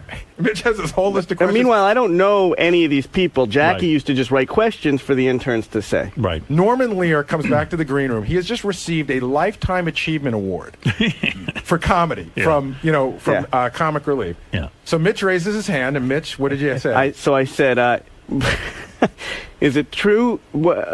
Is it true that Fox killed Edgar Rosenberg? No, do you think Fox has any responsibility for the death of Edgar Rosenberg? That's great. Norman Lear. No idea what I was asking. By the way, that's a legitimate question. No idea. Rivers, no idea what I was saying asking. the job drove him crazy. So Norman Lear glares at Mitch. Glares at him. I'm in the back working the tape recorder. Thank God. I have to push the record button down. Yeah. He glares at him and he goes. There's a long pause and he goes, "Oh my God." He goes, I don't even. He goes, "I just won a Lifetime Achievement Award. I don't even understand that question." Wow. And like he wouldn't let it go. He kept going, "Oh my God, oh my God." So finally, somebody asked him another question, and he starts answering. He goes, "I got to stop. I got to tell you, I don't get your question." Mitch is like shuffling through papers. Mitch did a lot of good stuff. Mitch was the guy who did the whole homeless makeover on our video. Remember that? Yeah. He did a lot of good stuff. So Mitch was asking John questions before John. Oh, yeah, definitely. So what happened? I heard your particular intern story was that you were our intern and then you wrecked your car and your dad said, "Look, you're getting the hell out of that job. Those people are taking advantage of you. They're not paying you, and I'm not paying to fix your car unless you leave," which was good, probably. It got you out the door. I think even you said, I wouldn't let my son work on a show like that for free. I think that's what it was. And you were upset that you had to leave, and you even went and called your friend at NYU named Stuttering John. Well, there was a guy at the... and I actually had to apologize to Stuttering John because I think I did something bad to him when he first started. Because he first started and he said to me, and I don't know if you remember, I wrote this funny song for Howard, and it calls him a Jew boy. Right. And I said, "Well, Howard will love that. That'll be hysterical." He always laughed. And he played it, and I remember listening that day, and you going, "What the hell do you think?" The line was, "Poor little Jew boy thought he was a coon." Right. It's the actual line. I remember the song. Oh, it was great. But it was funny because Mitch felt so bad about leaving us so quickly, and he wanted to help us, get a replacement. And Mitch was all weird about the stuttering part. He's like, "Listen, the guy stutters, but it really won't affect his job at all. He's a good guy." I walk by and I go, my ears perked up. I go, "You said there's a guy who stutters?" I go, "No need to interview him. He's hired. That's it." Right. John's still offended by that. By the way, that you said hire him before I ever met him. Just Absolutely. Based on the stutter. That's the truth. And he took it to a new level, the whole intern thing that I never thought. That's right. Yeah. But.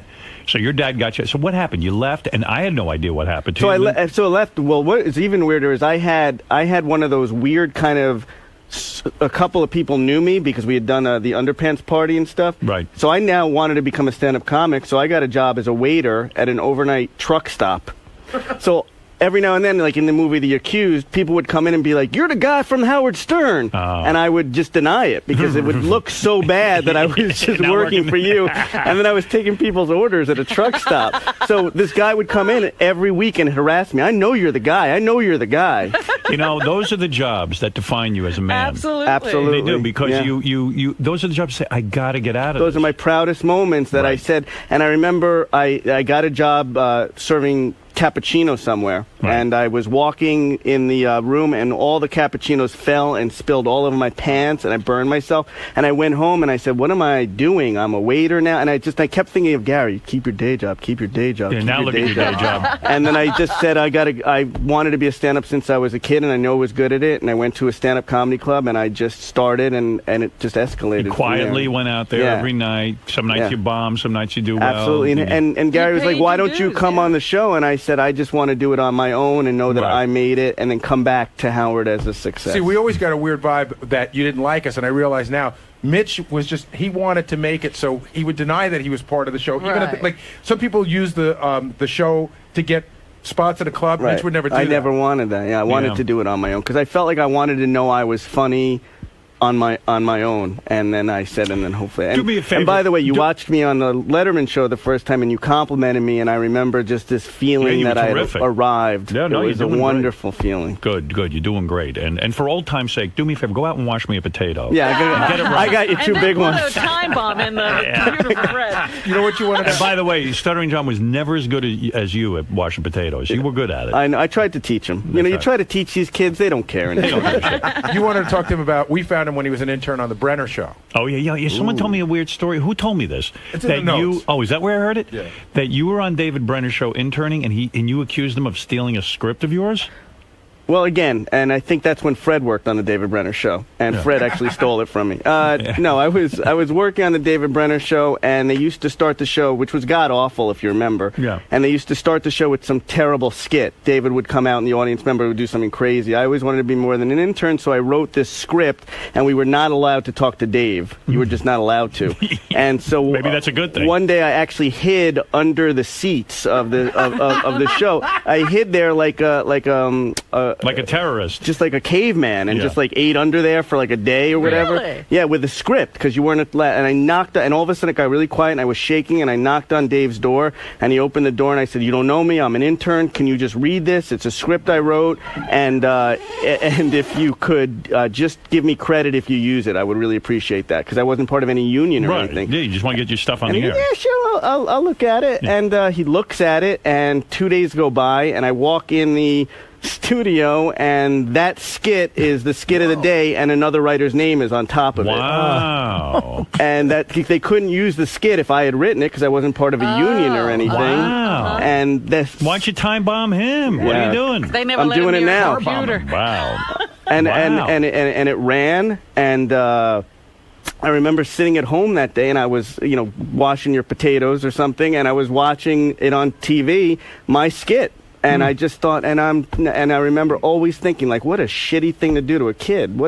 And now looking back, I think it's so bad, because it took so much guts to just sit there and knock on his door, and then that was it. So let's get to the 19-year-old you're banging now. Let's fast forward to the real One of situation. these days we have to have him confront David Letterman, or not David Letterman, David Brenner with that story. I'd rather we confront David Letterman. Well, I don't think much will come of it. I think David Brenner's actually working at that truck stop I used to work at. Could be. Funny how things change, isn't it? Well, Mitch's comedy album, Super Retardo. Super Retardo. Is that supposed to be your Super Retardo? Yeah. You're not retardo. People ask me that a lot. If I'm retarded. Do you feel like you're retarded? Oh, they do? Why? Yeah. Sort of maybe because of the delivery. Yeah. I don't hear that.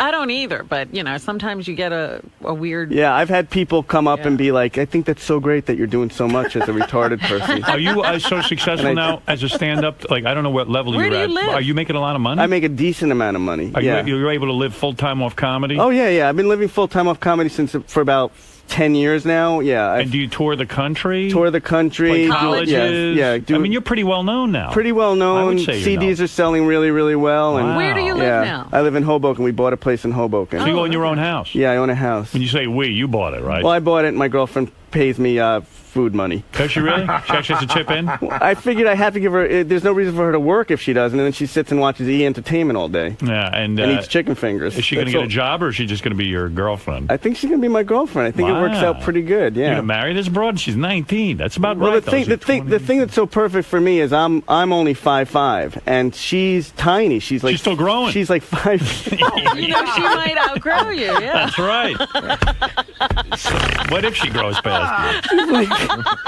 she's like 5 feet, which makes me feel like a man. You know, she's got a very, very small vagina, and because she's a very small girl. Teeth. Yeah, and so and Have you found big vaginas that you've rattled around in? You went out with a short girl, she was almost half vagina. Yeah. You said that you wanted to date Beth because she was tall, so I like the height. Yeah. So for me, as a smaller guy, whenever I go with a girl my own size, I always feel like a wimp when I'm walking. But with my girlfriend now, I feel so manly. Would you ever date a midget? It matters. You would feel like King Kong. Now you're a giant. You could beat her up if you went out with a midget. I could take her whenever I wanted her.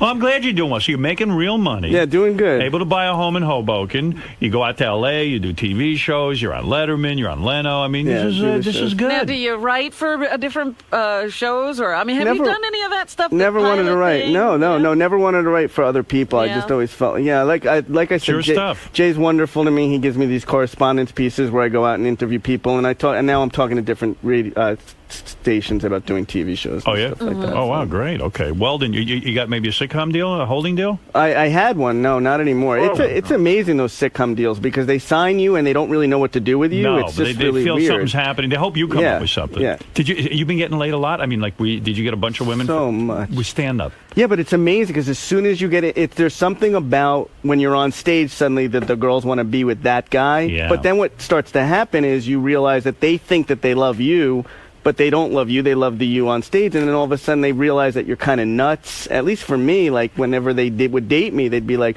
"Well, you're a little weird," like because I'd get depressed about stuff, and they just think that you're happy all the time because of my act. Yeah, they think you're the guy on stage. Yeah. Did you get any celebrity pussy? You know who I did make out with? Who? The girl from 90210, Which one? Lindsay Price. Don't know her. She's the Asian girl. Oh. And I made out with her. She saw me at a show. Which was like, to me, getting laid just to kiss somebody that was on TV. Why not And go then further? I blew Gary once. Yeah, so. right. But did you ever, like when you kissed her, why didn't it go further? Like, why didn't I you think it could have, and I got nervous. Wow. I got really nervous. I choked. I'd only been doing comedy 6 years, and I couldn't believe I was somebody famous who was on a TV show at the time. That's big news. Yeah. Yeah, she doesn't know you. And I used was to be an shaking. I was shaking. How depressing is that? I was shaking. I've done that a million times. Kevin, you're on the air in New Haven, Connecticut. Hey, how you doing, Howard? Yeah. Listen, Mitch, you are the funniest motherfucker ever. Well, there you go. I think that's Fred in the other room. He said he's doing well. This guy should be a multimillionaire. He should be selling out Madison Square Garden left and right. Thanks, Dad. All right? There's 3 guys in this world that have made me laugh so hard that I've cried. It's Artie Lang, Sam Kinison, and Mitch Fatel. Wow, that's very nice of you. Thanks and a lot. I know you said, you wouldn't want to write for anybody, but you would be the perfect writer for the Family Guy. That's nice. I'm going to send you a signed potato. Well, that's nice, I tell you. And you're doing well, and I'm glad for you. That I'm makes really, me so happy Yeah. that you say that because you were I'm always happy. so important to me. No, the thing is that Mitch really left here angry with everyone but me, and that's all that counts. Well, apparently I got out unscathed. Yeah. I don't remember For you a having a problem with Robin. I'm sure you did. You were always nice to me. I know exactly what it was. I think maybe I was the only one you told that you wanted to be a stand-up comedian from what I'm hearing from these other guys. And you were supportive, I remember. I was supportive. Yeah. I said you were really funny, but the Yeah. one thing I said to you was that if you ever became really, really famous, you would be horrible. I would be horrible. You did say that. Yeah. Human being. Are you horrible? I think I could be under the right circumstances. How does your girlfriend's parents feel about her dating a 38-year-old guy? Okay, so this is, and I wanted to ask you your question on this. So they loved me at first, right? But then, of course, they loved me because their daughter was with somebody who was making some money and something, Right. and she was a waitress in Atlantic City, and not much going on. And I moved her to Hoboken, and then I have a journal every month that I put out for my fans, and like a blog. Yeah, and this month's journal is. Beautiful girl, which was my first time this ever happened, came over and wanted me to sign her breasts. I'm assuming you've done this numerous Yes. times at this point, but this was my first time. It was very exciting, and it wasn't some slob. It was beautiful little tiny breasts. They were just gorgeous. So I signed them, and they took a picture of me signing them. So I put it on my website. And all of a sudden, the mom calls my girlfriend, why is he putting pictures of himself signing people's breasts on his website? Right. And then my girlfriend, why are you putting pictures of people? Why? I thought you would. I don't think it's appropriate that you're touching other people's breasts. And then I have to. Well, honey, it's my business. I can't put just pictures of me and you shopping. I go, that wouldn't really be interesting to the fans. And what do you want me to do? Pictures of me writing love poems to you? Right. So now they're like, it's fun until they see that I'm putting pictures of other girls on the site now. Oh wow, there's the Asian chick you made out with. Wow, I don't think she's Asian though. Oh no, she was Asian because I remember she was saying at the time that her and Lucy Liu were the two Asians looking for jobs, and man, she's nice. Yeah, she was pretty, right? Good for you. Yeah, Wow. probably could have gotten her. Yeah, she's half Asian. It looks like to me. I would guess. Hook Nose Mike, you're on the air. Morning, how with you, Hook Nose, you two bastards. Listen, I just wanted to say that, I admire Mitch for what he's done. He hasn't attached himself to your name, and he built his career up from the basement, and started with you and didn't, ride your coattails. You know what I mean? Yeah, no, he's done very well for himself, and he's a respected comic, and we couldn't be happier for him. And the album is called Super Retardo. Mini Skirts and Muffins is also another album available in stores and at superretardo.com. Superretardo.com. I didn't want. That's nice of him to say that didn't ride your coattails, but I do want to say that you were a huge inspiration to me. Well, so. I'm thrilled. Who was your inspiration when you started out? Who made you want to do comedy? Well, I had weird inspirations. I was into talk shows. I was into Mike Douglas. I like the Mike Douglas show. I like Soupy Sales show. That was the one I'll never get over.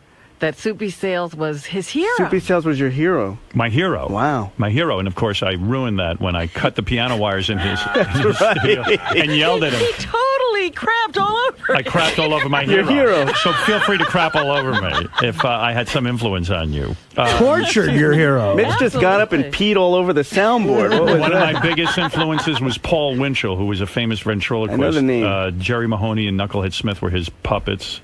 And geez, I don't know. There was a million of them, though. I loved a lot of stand-up comics. Richard Pryor. Yeah. But it was funny because I hardly knew who Soupy Sales was, and he was one of the first guests we ever booked on the show. We were still in Washington, right. And Howard, he had a song out called "The Mouse." He was re-releasing "The Mouse," and Howard got this, he got this booking, that Soupy was coming on the show, and he was jittery. He was like, you were nervous. Yeah, I was beside myself. Soupy Sales is Soupy coming. Sales. You don't know who he is, Robin.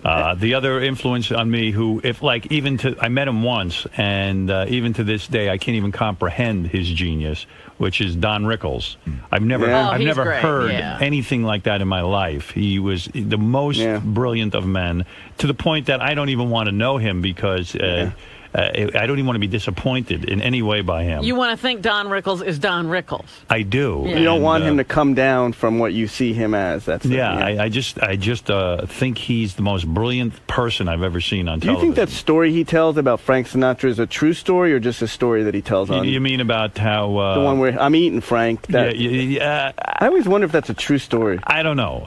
You don't know with these guys. They make stuff up or they embellish on the truth, but he would come out and he appeared to be spontaneous, but he wasn't. Yeah. But he was brilliant. Yeah. And what about Rodney Dangerfield? Rodney, I loved. There was a bunch, but the only guy in radio that I even knew growing up, which is weird that I wanted radio because my father was a radio engineer, so I looked up to my father.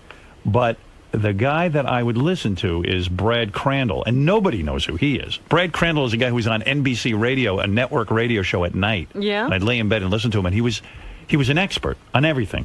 He was an expert. Was he funny? No. It was serious. He was just, I didn't know what he looked like, but he had this great voice. I pictured a guy in like Montana somewhere, sitting there with a pipe. Yeah. I wasn't that far off. He was a little chubby guy. In fact, Walt Sabo sent me a picture of him, this press photo. Yeah.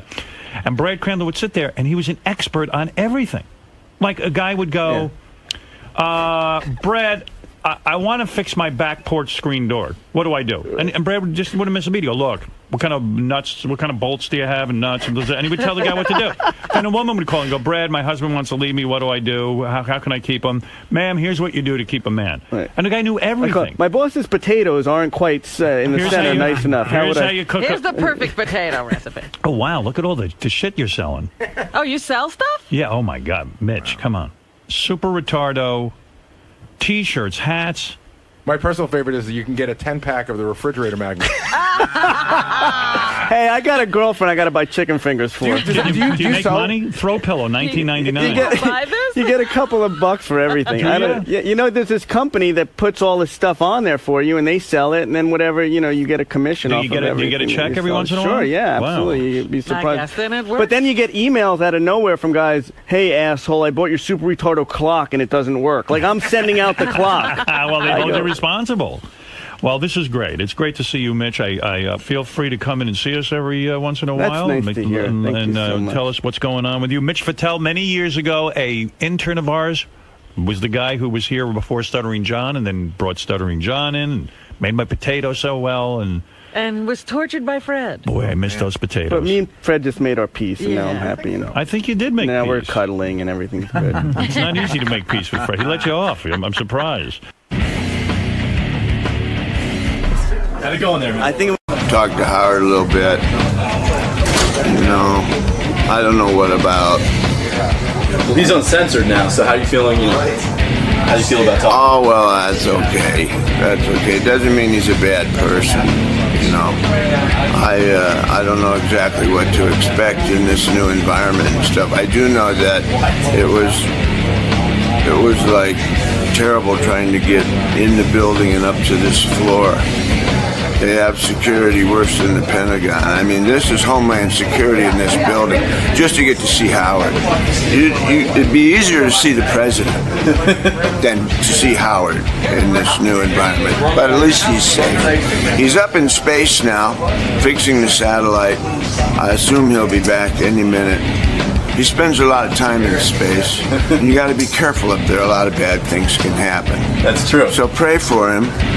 Certainly my thoughts and prayers are with him.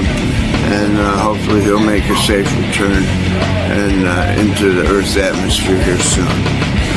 All right, Joe. Have fun in there. Yeah. One of my favorites is here, Joe Walsh. Good morning, Howard. God, you look good. You sound good. It's so different, like waking up to come in here rather than like to be dragged in or being up all night. Yeah, being up all night. You look great, Joe. And how is it that the James Gang got together? Because as I pointed out to Robin, the last time I saw you, it's all your fault. I really feel somewhat responsible. I said to you the last time, why doesn't the James Gang go on another tour? Fine mess you got me in, I'll tell you that. And you said you would not go on tour with the James Gang, and yet here you are on a major tour with the James Gang. What is going on? Well, it sank in.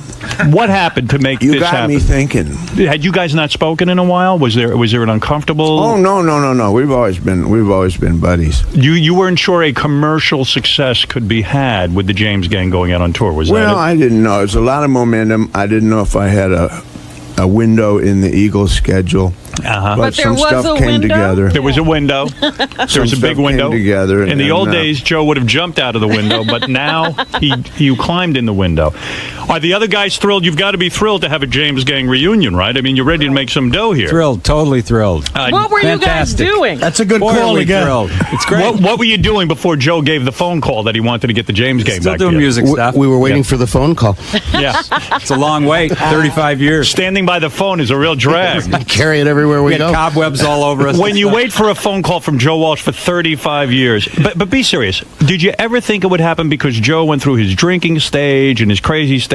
Yes. Did you really? You did think? Yeah. You held out hope? Yes. Really felt it like would you happen. said, we were friends the whole time, so we knew eventually. Is it exciting to be back on tour? Fabulous. Completely. And what are the audiences like? Are the groupies? Right. Are Unbelievable. Yeah, there are groupies. What do they Well, they're look in like walkers. now? They are walkers, but they're We have our own now. They're over there. So, of course, you got Joe, and you got Jimmy, and Dale, and Bill, and you've got three beautiful women working with you who sing backup. Is that it? Backup singer. You got Stacy, Robin, and Gia. Is that correct? That's correct. And girls, do you find a sexual tension between yourselves and the James gang? Are you required to do more than sing? What is going on? I mean, I'm sure in the old days, Joe would have had all three of you back at the hotel. Joe, you're still happily married, aren't you? Oh, well, yes and no. What do you mean, yes and no? What does it mean, yes and no? Well, it's sometimes it's happy. Are you tempted out on the road to cheat? Like all men would be tempted, especially working with these three beautiful women? Well, what do you think? Yes. Has Joe been inappropriate with you guys? I would hope so.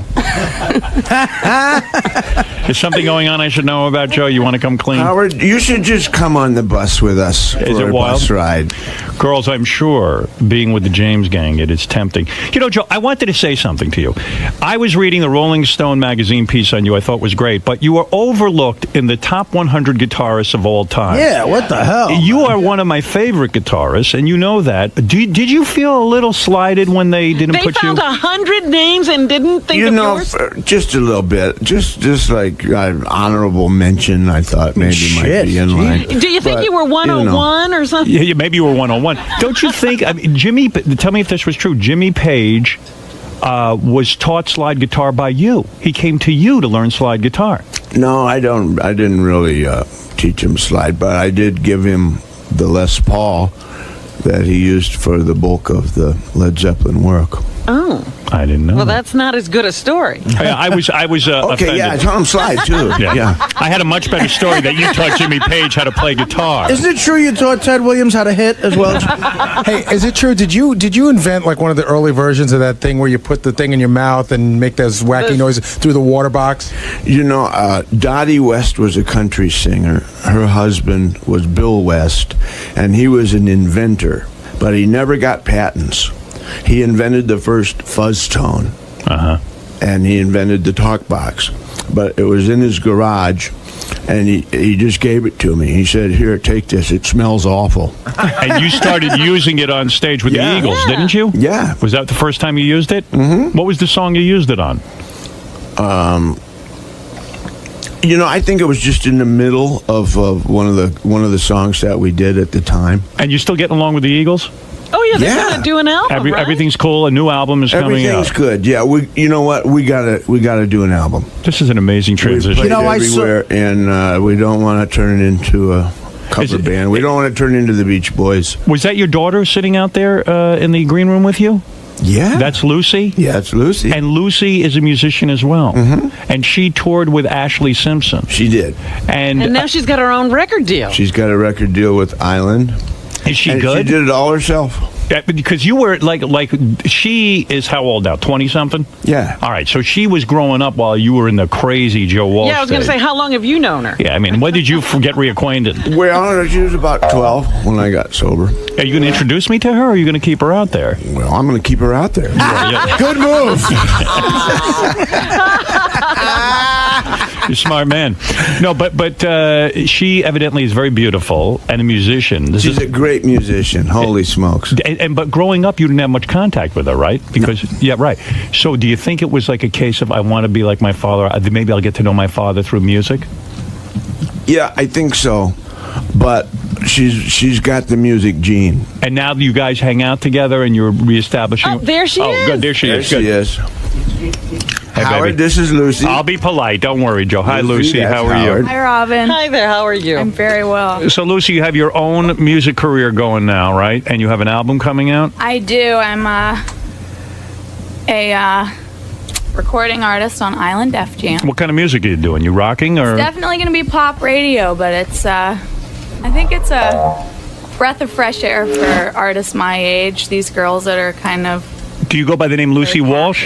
Yeah. Is it hard being the daughter of the great superstar Joe Walsh to actually go out there and try to make a musical career while you have a father like that? I think that the name gets you in the door very easily, but if you don't have the talent to stay there, nobody gives a shit, really. Do you think that it was a way of connecting with your father because he wasn't around, because he was, he was high all those years and everything? Well, I've definitely learned a lot about the ways that he is. Right. Doing it myself and seeing what it's like to be on the road and seeing how freaked out you get when you come home and you just want to be left alone. And so you understand your dad. You understand he probably loved you. He just wasn't capable of dealing with you.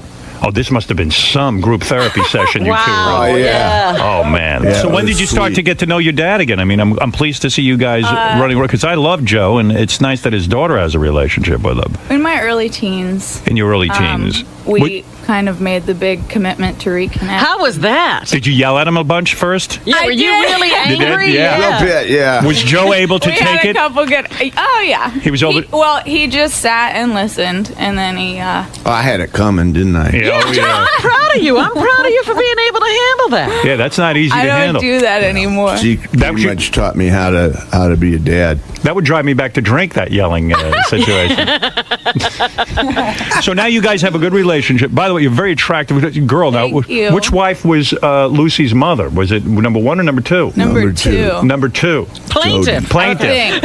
Plaintiff. That's her Yeah. name, yes. And now you have a nice relationship with your father. It's wonderful. That's great. It's very interesting, and it's definitely a learning process. Did you have rebellious years where you tried to get his attention by acting out in bizarre ways? I think those are now. Now. I think that's starting now. Right. You are, you're shooting a pilot for a reality show, right? We've been working on an MTV pilot. You're in it, Joe? Yeah, well, I have to be. Yeah, it's kind of. You want to play her dad? No. No, okay. Well, Joe, you're very private, actually. Very private. Does it bother you to be on an MTV reality show, being Yeah, a Lucy's little bit. dad? It does, little because bit. there's a lot of shit that still needs to be worked out, right? A little bit. Is it all honest and come out? Is there embarrassing moments? Well, I don't. They're going back and forth. I mean, for me to be me, it's got to be unscripted. Right. And as soon as you say Joe Walsh and unscripted, guys with ties get really nervous. Right. Did you have video cameras in your home following you around? Yeah, we did a pilot. Oh, you did it? Yeah. And that didn't disturb How you? was that? Yeah. Well, it's kind of weird. Yeah. I mean, you're used to it. Everywhere you go. Not there's in a my home. camera. I don't think I could handle that, to be honest with you. Yeah. Yeah, the house is all It's kind lit of an up invasion with, of like- privacy. Yeah. But Yeah. But you did it to help your daughter out. Yeah. So this is the beginning of a career for you. When is your album coming out? Next year, spring, tentatively. Wow. Is it done, or are you still working? I'm about 7 songs in, and it's the experience is nothing like I thought it would be. Yeah. Well, come and see us when you're promoting the I record. definitely will see you again. Yeah, Has that's Joe heard the music? I mean, He what do you think, has. He Dad? has. You all right with it, Joe? She's so far ahead of Yeah. me when I was her age. I'm just really, really proud of her. And you were the keyboard player for Ashley Simpson? I toured with her on her first record. Does she have any talent, or were you? She does. She's Well, a great Lucy girl. also sang. Did she actually sing the With vocal? Ashley, yeah. I see. So you doubled her voice. Ashley sounded really good with Lucy singing. I see. Does she really have a Obviously, you weren't there that day. She was at that stadium. I came in right. Oh, yes, I was. You were? For the Orange Bowl. Oh, you What were was that there. like? Whoa. That was insane. It was over 70,000 people booing. and we had no sound in our ears, just the bounce back from the music in this huge Where'd you grow up? I grew up in L.A. You must have been real popular with the boys, huh? Oh, I'm very popular with the boys. I bet gotta you. say. Oh, poor Joe. Yeah. Wow. Stay away from that Ashton Kutcher. You're not acting out sexually, I hope. I'm a good girl. You are a good girl. You're not giving yourself to a lot of different rock I'm musicians. totally in love and a very With good what, a rock guy? with a pop star. He's I the see. singer of the Click Five. His name's Eric, and he's out in the other room. Are there any videotapes of the two of you making love that are going to end up on the internet? Because I have to- None have leaked yet, but There's a few of your father, I think. Well, congratulations to you. Thank and a nice you to meet so That's much. Lucy, who is Joe's Pleasure daughter. to meet you. too. You know, Joe, when you stay out of the parenting, you raise lovely children. Yeah, your children turn out well. Ain't it great? you got a good one there. Nah, that was a great surprise when I got sober. Holy smokes. Yeah. Well, anyway, I'm excited about this reunion. And by the way, Joe, you were not an original member of the James Gang. No, I replaced a guy named Glenn Schwartz. And when you replaced Glenn, the band became successful. Is that true, guys? Very true. Very true, yes. All right, well, good for you. Then Joe decided to leave. Then Joe had to leave to discover himself. He wasn't comfortable being part of a trio. Yes, I had to head out into the great unknown. Rather than leave the guys, couldn't you just add more people and then not be part of a trio? I probably could have. All right, and it was the Eagles' greatest break getting you, wasn't it? Because it really it hipped up their sound somewhat. Well, it made for some interesting chemistry. All right, here is the James Gang. First of all, your background singers there are They're intriguing. great. Yeah. My guess is Joe is openly doing the blonde, secretly doing the brunette in the middle. He's got them all, but they don't know. And was rejected by the third girl. There's got to be some. Are any of you in love with Joe? Is that what's going on back there? Because I don't know. I'm not squealing. Are you being faithful, Joe? Yes. You are? Yes. All right, that's good. You should come on the bus. It's fun. Tell me about your guitar We have a stuff. Tupperware party. I bet. What is faithful to you, though? Is oral sex faithful? Girls, you're allowed to give Joe oral sex? No, it's not. You're not. Okay. Nah, See, now, would I make a good president or what? You did run for president. I did. I'm running again. I think I'm thinking of running, too. I You think should. I'm going to. I'll be vice president. Well, wait a minute. If Mrs. you Earl and, DePro Monroe is going to be my vice president. Oh, you and Joe both run, you'll split the vote, the crazy vote. No. I'm being very serious I'll about do the this. United I'll get Nations. us out of the war in Iraq in a day. How long will it take you? 2 days. 2 days. So I'm a better president. Yeah, you would be. I would be. I secede. Why are you thinking of running? Seriously, I'm thinking of running. I would just get in and get us out of Iraq in a day. It'd be over. Well, And then you won't want to be president anymore. Well, so what? I'll make my vice president the president. I think that this country should have quality problems, and I would intend to have us have quality problems instead of awful problems. Good for you. You always make a good candidate. That's pretty good, isn't it? Joe, tell me something. And think of the pussy if you're president. My God. Yeah, you think rockstar pussy is good? Forget about it. Joe. Yeah, you get Monica Lewinsky. Oh my. Joe, tell me about your guitar style for a second. I was shocked to read that your guitar style, Pete Townsend was your hero, and your guitar style is not just rhythm guitar or lead guitar, it's rhythm lead guitar, right? Yeah. And that's why it was easy for you to be in a band of 3 guys because you're doing the part of 2 people. Well, that kind of I never planned on being a singer. You always wanted to be a guitar player. Well, see, our singer quit. Is that what happened? Is that the on James? the way to a gig? And so you guys, we couldn't. We had to play because we didn't have gas money to get back home. Oh my. And so I was the singer. So you became the guy. And being the singer, I had to modify my guitar playing. So when you got sober, did you have to do the whole apology thing? Did you have to apologize to half the women Make you screwed? amends? Yeah. Yeah, pretty much. I still got a few to make. You're still working on that. Howard, I'm sorry for everything mean I did. You don't have to apologize for a thing you did. Okay. Anything you did on my show, like passing out. When I was taping a pilot for Fox Television, you passed out in the middle of the pilot. Well, it was boring. And yeah. And he fell down. He fell down during. I was interviewing someone, and you just slept during the whole show. It was the greatest thing ever. If you could have sat there and slept, I think the show would have gotten picked up. Probably a little nap was in order. Absolutely. So, I was going to ask you. You recently played a bar mitzvah, which I was shocked. You Right. and Henley. Oh, yeah, that. It was a tremendous amount of money, though, right? Did you get something like $1 million? We got a lot of money. Was it $1 million? Maybe between us. So $1 million bucks for the 2 of you guys to show up. And how many songs did you play?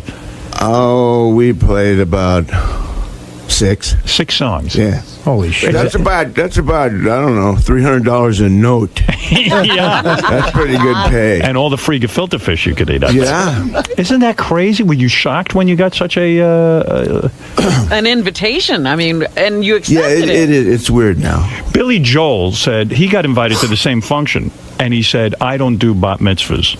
Like, that was his thing, his rule. He didn't care how much money someone paid him. But you're willing to go do a bat mitzvah or 2 for $1 million, right? Well, sure. Why not? Were you shocked to see Fleetwood Mac backstage? They were there too, right? Right. Oh, yeah, all kinds of. Steve Tyler came. I mean, it was unbelievable. That was amazing. When It they really heard was we were crazy. getting a lot of money. Did you wear a yarmulke? No, I didn't. You did not? No. Well, this wasn't the religious part. This was the party, right? It was nuts. This poor girl, all she wanted to do was, like, have some people over to her house. And her dad throws this huge party. Right. Yeah, well, I actually know the family. And the whole place was full of intoxicated 14-year-old people. Oh, my. And I didn't know quite how I fit into all that. But Well, what songs did you do at the bar mitzvah? we did a couple of Henleys. Right. Boys of Summer, stuff like that. Nice. And a couple of mine. The kids danced, and it was a good time. Yeah. About a 13-year-old into the Eagles and Fleetwood Mac. Right. I wish they would have videotaped that for that reality show. That's a great would've liked to reality. see that. Daddy, I want to hear Rocky Mountain Way. So, all right, this is exciting. The James Gang is back together. Joe Walsh, Jimmy Fox, Dale Peters, and Bill Appleberry are here. Stacy Plunk, Robin. How do you say your name, Robin? Robin Kerms? Robin Kermsey. Kermsey. Kermsey. Ah. Little egu over that E. Yeah, you married woman? I'm engaged. You are engaged. Well, I wish you luck. To Joe Walsh. Not to me. Not to Joe Walsh? To somebody with a lot of money, that's a big rock. This ring on my finger before we went on the road. Well, you're a He's wise good-looking man. woman. I'm sure that it was not hard Thank for you you, to get Howard. a husband. Is that correct? Pardon me? Is he a rich guy? I think that he's accomplished. What does he you can do? Say that. What Rich is- in spirit, though, the most. What kind of work is this guy into? He's in car industry. Cars. I knew I should have gotten into that. So is my father, too. Yes, and also Gia, and I hope I'm saying this name right. Cambodi. Chimbodi. You engaged too? No. Well, you can be with Joe tonight. You'll be a lucky woman. Be with the whole James gang. What about you, Stacy? What's your That's a story? You different got a kind of boyfriend, gang. or are you playing the field? That's my answer. Oh, you're a lesbian. Oh. Are you a lesbian? No. No. That's too bad. All right. Well, anyway, let's. Leaving a lot of questions out there. Stay away from Jumbodi. She sounds connected. Right. Are you in love with Joe? Is that what's going on here? Who, me? Yeah. Be honest. Be honest? Yeah. I'm in love with the world. Well, then Joe's in it. Line up for get ready for all of us. What is it like for the rest of the James gang now to be back on the road? Dale, when Joe broke up the band because he had to leave because he had to go find himself, had to be devastating for you, right? It was hard. It was hard. You were living Joe's the a life. Huge part of this. It was difficult. Did you go out and try and find someone else to replace We did. him? We found a whole bunch of people. We tried like 14 different people in the band. Was there a lot of resentment at the time when it went down? No, not really. I mean, but he took away your livelihood. He took away your job. He took not really. No, boy, No. musicians are I mean, very we nice. understood. You know, it was pretty grueling at that time. And then when you saw Joe move on with the Eagles, were you like the jealous wife? Were you like, No. oh my Yeah, God? like he didn't want to be in a group, but he joins the Eagles. No, not at all. Yeah, right. We He were couldn't happy be in a for him. group, but the Eagles he could be in. Right. It's a funny thing. No, that was a while later. We were very happy for him. And when Joe called and said, "Let's do this thing again," you just said, "Okay, who cares?" Absolutely. And did you Sure. stay in touch with Joe all these years, or was this was the first contact, or no? No, Oh, you did. No, we've always stayed in touch. Well, that's nice. Yeah. Was there a lot of rehearsal required for this reunion? You know what? We had trouble rehearsing because we could never play anything the same twice. So we didn't know if we knew it or not. We just, let's go play in front of people. And the heck with this. And it's sort of, how many concerts have you done so far together as the James? 7. Yeah. And this will continue for some time. Yeah. All right, good. Jeff, go ahead. You're on the air in Boston. First of all, I saw Joe at the Boston Garden with the Eagles, and Joe stole the show. He did 7 songs solo that night a few years back. Joe makes interesting facial movements while he plays. You do steal the show, even with the Eagles. Is that an intentional thing, or has that always been that way? It's almost like a facial tick. You know what? My grandfather saw me on TV, and he said, I had to change the channel. It was so disturbing to him, you mean? Hey, Howard. Why can't you stand there like everybody else, he said. You know, Artie and I went to see the Eagles show last year, and Joe steals the show just because of the songs. I mean, you know, it's funny. The Eagles had, 8 or 9 albums out before Joe joined them, and 2 or 3 with you? Is that how many?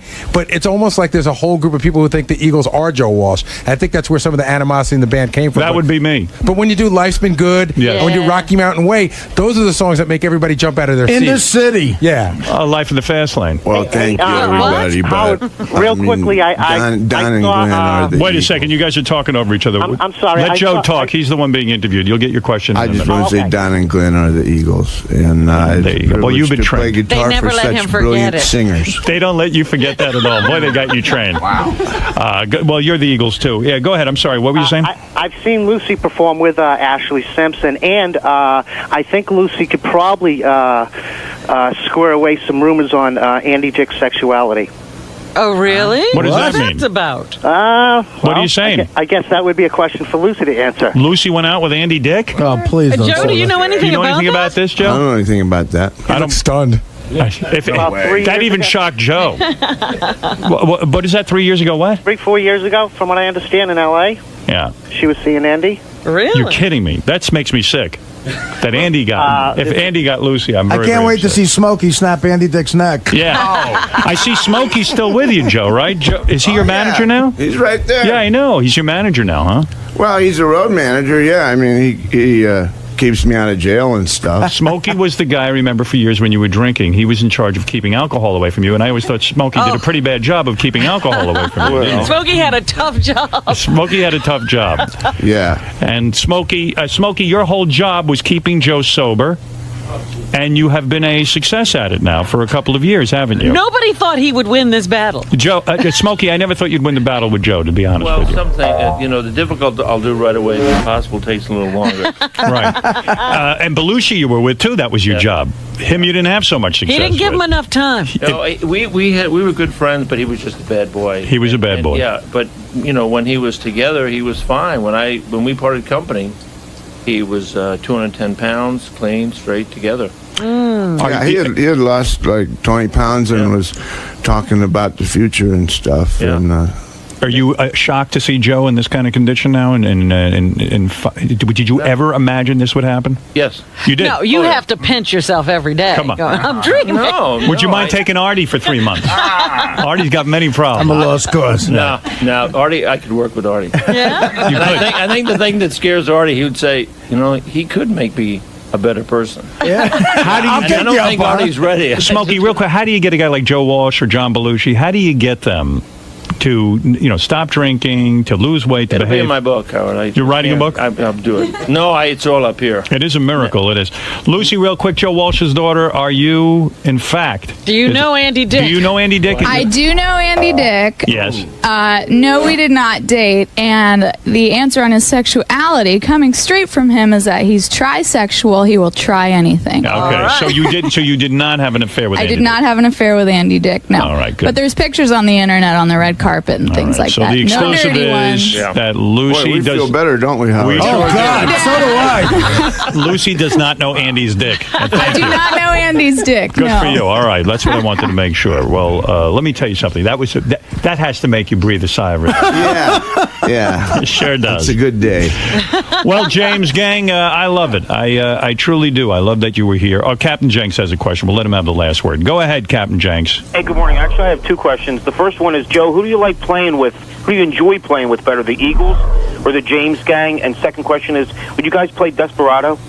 I don't think they'll be playing Desperado. We won't be playing Desperado today. I love being in the Eagles. I mean, Hotel California is still my favorite. It's really hard to play it good. It's still a challenge. I love being in that band, but what I do is I've got a part to deliver right on time, and that part is important to the song. Right. And we do that as good as anybody. Right. But in this band, I get to improvise, and there's no there's no map drawn out. Jimmy just counts off, and we go. Right. And that's the old rock and roll days. I wish there was more of that today. Right. Yep. So it's a refreshing break, and I get to. Are you depressed by the state of music today? There isn't a lot of improvisation. Yeah. I think you definitely made the right move. Let me put it that way. Yeah. Do you listen to anybody today? Yeah, but they never say who they are. Oh. That's the problem. You don't know them. Well, I like the Goo Goo Dolls. Goo Goo Dolls are getting me. You like those guys? Yeah, they're pretty good. You know, Howard, you talk about Joe's facial tics when he plays guitar. When I played high school baseball, when I was on deck, I used to use the bat as a guitar and do Joe Walsh. That's why I was like a horrible student athlete. And people in the stands used to yell, "Artie, do Joe Walsh." Well, let me see you do Joe Walsh. I mean, it was just, I don't know, just the Hotel California, like. I'm not even aware I do that. You're not aware of it? No. Because it's entertaining. I mean, because the Eagles especially. Oh, it's unreal. They all stand there like wooden posts. You're moving around. You're putting the camera on your head. I mean, it is fun to watch. It's easy to look animated next to Timothy B. Schmidt. But yeah, that one video you guys put out, a live Hotel California, when you're going back and forth at the end guitar solo with the. It's a little cooler than Artie does it. Well, yeah, it is. But I'm a fat guy. That's because when Joe does it, he's actually playing Hotel California. I used to do that on deck. That's why I didn't bat 300 my senior year. Go ahead, Pete. Quickly say hi to the James gang in Wellington, Florida. Howard, how are you, sir? All right. You are once again the absolute god. And Joe Walsh, I just got to tell you, I used to play I'm 40 years old. 40 years old now. Before I became a partial quadriplegic like I am now, I used to be a pretty decent guitar player. And I can absolutely say you are unequivocally one of the most underrated guitar players, singer-songwriters in music today, period, bar none. Well, that is true. I have to agree with that, Pete. There's no question about it. Thank you. And thanks to Joe, Jimmy, Dale, Bill, Stacy, Robin, and Gia. Really, thank you. That was a real treat. Thank you. Great seeing you guys, and we'll be back. We'll take a little break, and then we'll get back and do the rest of the show. Great for you. job. All right, thanks, guys. Joe, how'd it go in there, man? Pretty darn good. Had a good time? Yes, he was gentle with us. He was pretty gentle with Lucy, too. Were you, were you nervous? No, I was. Yes. Let's do this. I got a lot of gifts. I know you were collecting a pile over there. This is only you here, Howard. Oh, these are all my gifts? Yeah. Would you keep track of who sent what so I can send them a thank you note? Absolutely. All right. Martha Stewart, the handbook says to do that. You want to start? Yeah, whose is that from? This big one here is from In Demand. In Demand? Yeah, the whole guy. I think it's 2 big boxes. What is that? Don't open the whole thing. What is it? Well, it doesn't have anything on it. Oh, I know what it is. That's why I got to open the whole thing. So maybe don't take it all out. How am I going to get it home? In the box. What is that? Well, I haven't opened it yet. But you know what it is. So why are you bothering to open it? You want me to ruin the surprise? Yeah. I want you to see it. What is it? Hold on. Take 2 seconds. But then how am I going to get it home if you open that? Just shut the box. Jesus Christ. He's not tearing apart the box. He doesn't listen to me. You guys are ruining the Christmas spirit. Okay, you want to know what it is? I'm going to shut it. It's old radios. Oh, thank you. That's good. I like that. Good. There's a bunch of them. I'd like to see them rather than just hear about it. If you would hurry it up, my audience can't be bored. You're ruining my Christmas with whatever you're doing. He's going to ruin my old radios. No, here you go. Oh, that's nice. This is a beautiful old Philco. Wow. No, Zenith, an old Zenith. So they got. I think they got you 3 or 4 different. Oh, they're nice, man. On demand. That's very nice. My boy Doug Goodstein and Rob, of course. Right? Yep, and Scott DePace and that whole gang. Scott DePace, Rob Jacobson. All the Howard TV people. Okay, so those are keepers. That's no right? nose hair clipper. No, don't put that in the shredder. Well, you can't take that with you on a trip, though. No, that I like. The old radio thing I'm into. Okay. Even though I used to goof on it. You're a ridiculous man because everything you goofed on, you eventually do. But I wouldn't have bought that for myself. Not the point. You goofed on psychiatry. Now who's the biggest? I know. A hypocrite. Biggest advocate. What do you want, Sal? Hey, Howard, Gary has my gift next. I just want to tell you that I put a lot of work into this gift. Yeah, I see you put a card here. This is me and Beth, except you put your face on Beth. That's right. I did that last night. I photoshopped it all night. Wait, hold on, Gary. I'm just getting it ready. Just don't tell me what to do. There was something that you said a long time ago that you would love to have. Before you open this, leave the room while I open your gift, and then come in after we open. I just want to see if you wanted to guess in advance. I'm not going to guess this, you fucking idiot. Get the fuck out of here. We got all day to guess your gift. I know the rap on this. So Sal heard you say on the air back in 1996 there was something. There was a magazine that you wanted that you never could get. So he went on eBay or somewhere and he got it for you. Oh. And this is like a Mad magazine. Oh. I have that. I have 10 copies of it. He says he checked with Laura. Laura said you don't have it. I'm sure you have Sure we do. We have that. Where I'm being plunged in the toilet bowl by Alfred E. Newman. I could cut it open and we could throw it in the shredder. You got it. Yeah, cut it open and in the shredder. We'll just smash the frame. Like the tacky frame? Okay, give me that. I'll do it myself. I'll smash it. Hit it on the side of the desk. What are you doing? Got a hammer? Hey, Sal, you want to come in? I got your magazine right here. I got this magazine. What the fuck are you doing? I spent $200 on that frame, you ass. $200? They saw you coming. Right now. This is awful. I called up Beth. I called up Laura about this fucking thing. Uh-oh, there it goes. Shred it.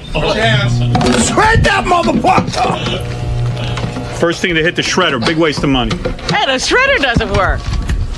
Don't put your hand in there. Sorry, Sal. Guy loads the thing and then puts his hand in. Yeah, don't put your hand in there. It's not in that shit. No, your hand's in there. No, it's not. It's in a cover. All right. Turn it on. You only had 12 hours to prepare this. I can't even shred the gift. It broke the shredder. The magazine broke the wood chipper. Power's off. Did you guys try this before? Hold on. Hold on. Turn it on. Unplug it before you put your hands in. It's off. It's just in there. All I want are sharks with a frickin' laser beam attached. Okay. So hard. You ready? Get out. Hey, anybody got safety glasses? These guys are scaring me. Nuts. All right, turn it off. Forget it. Sal, your magazine was saved. We'll just rip it up. I spent so much money framing that shit for you. It's off. What? I spent so much money framing that thing for you. Crap. Gary's ripping it up by hand.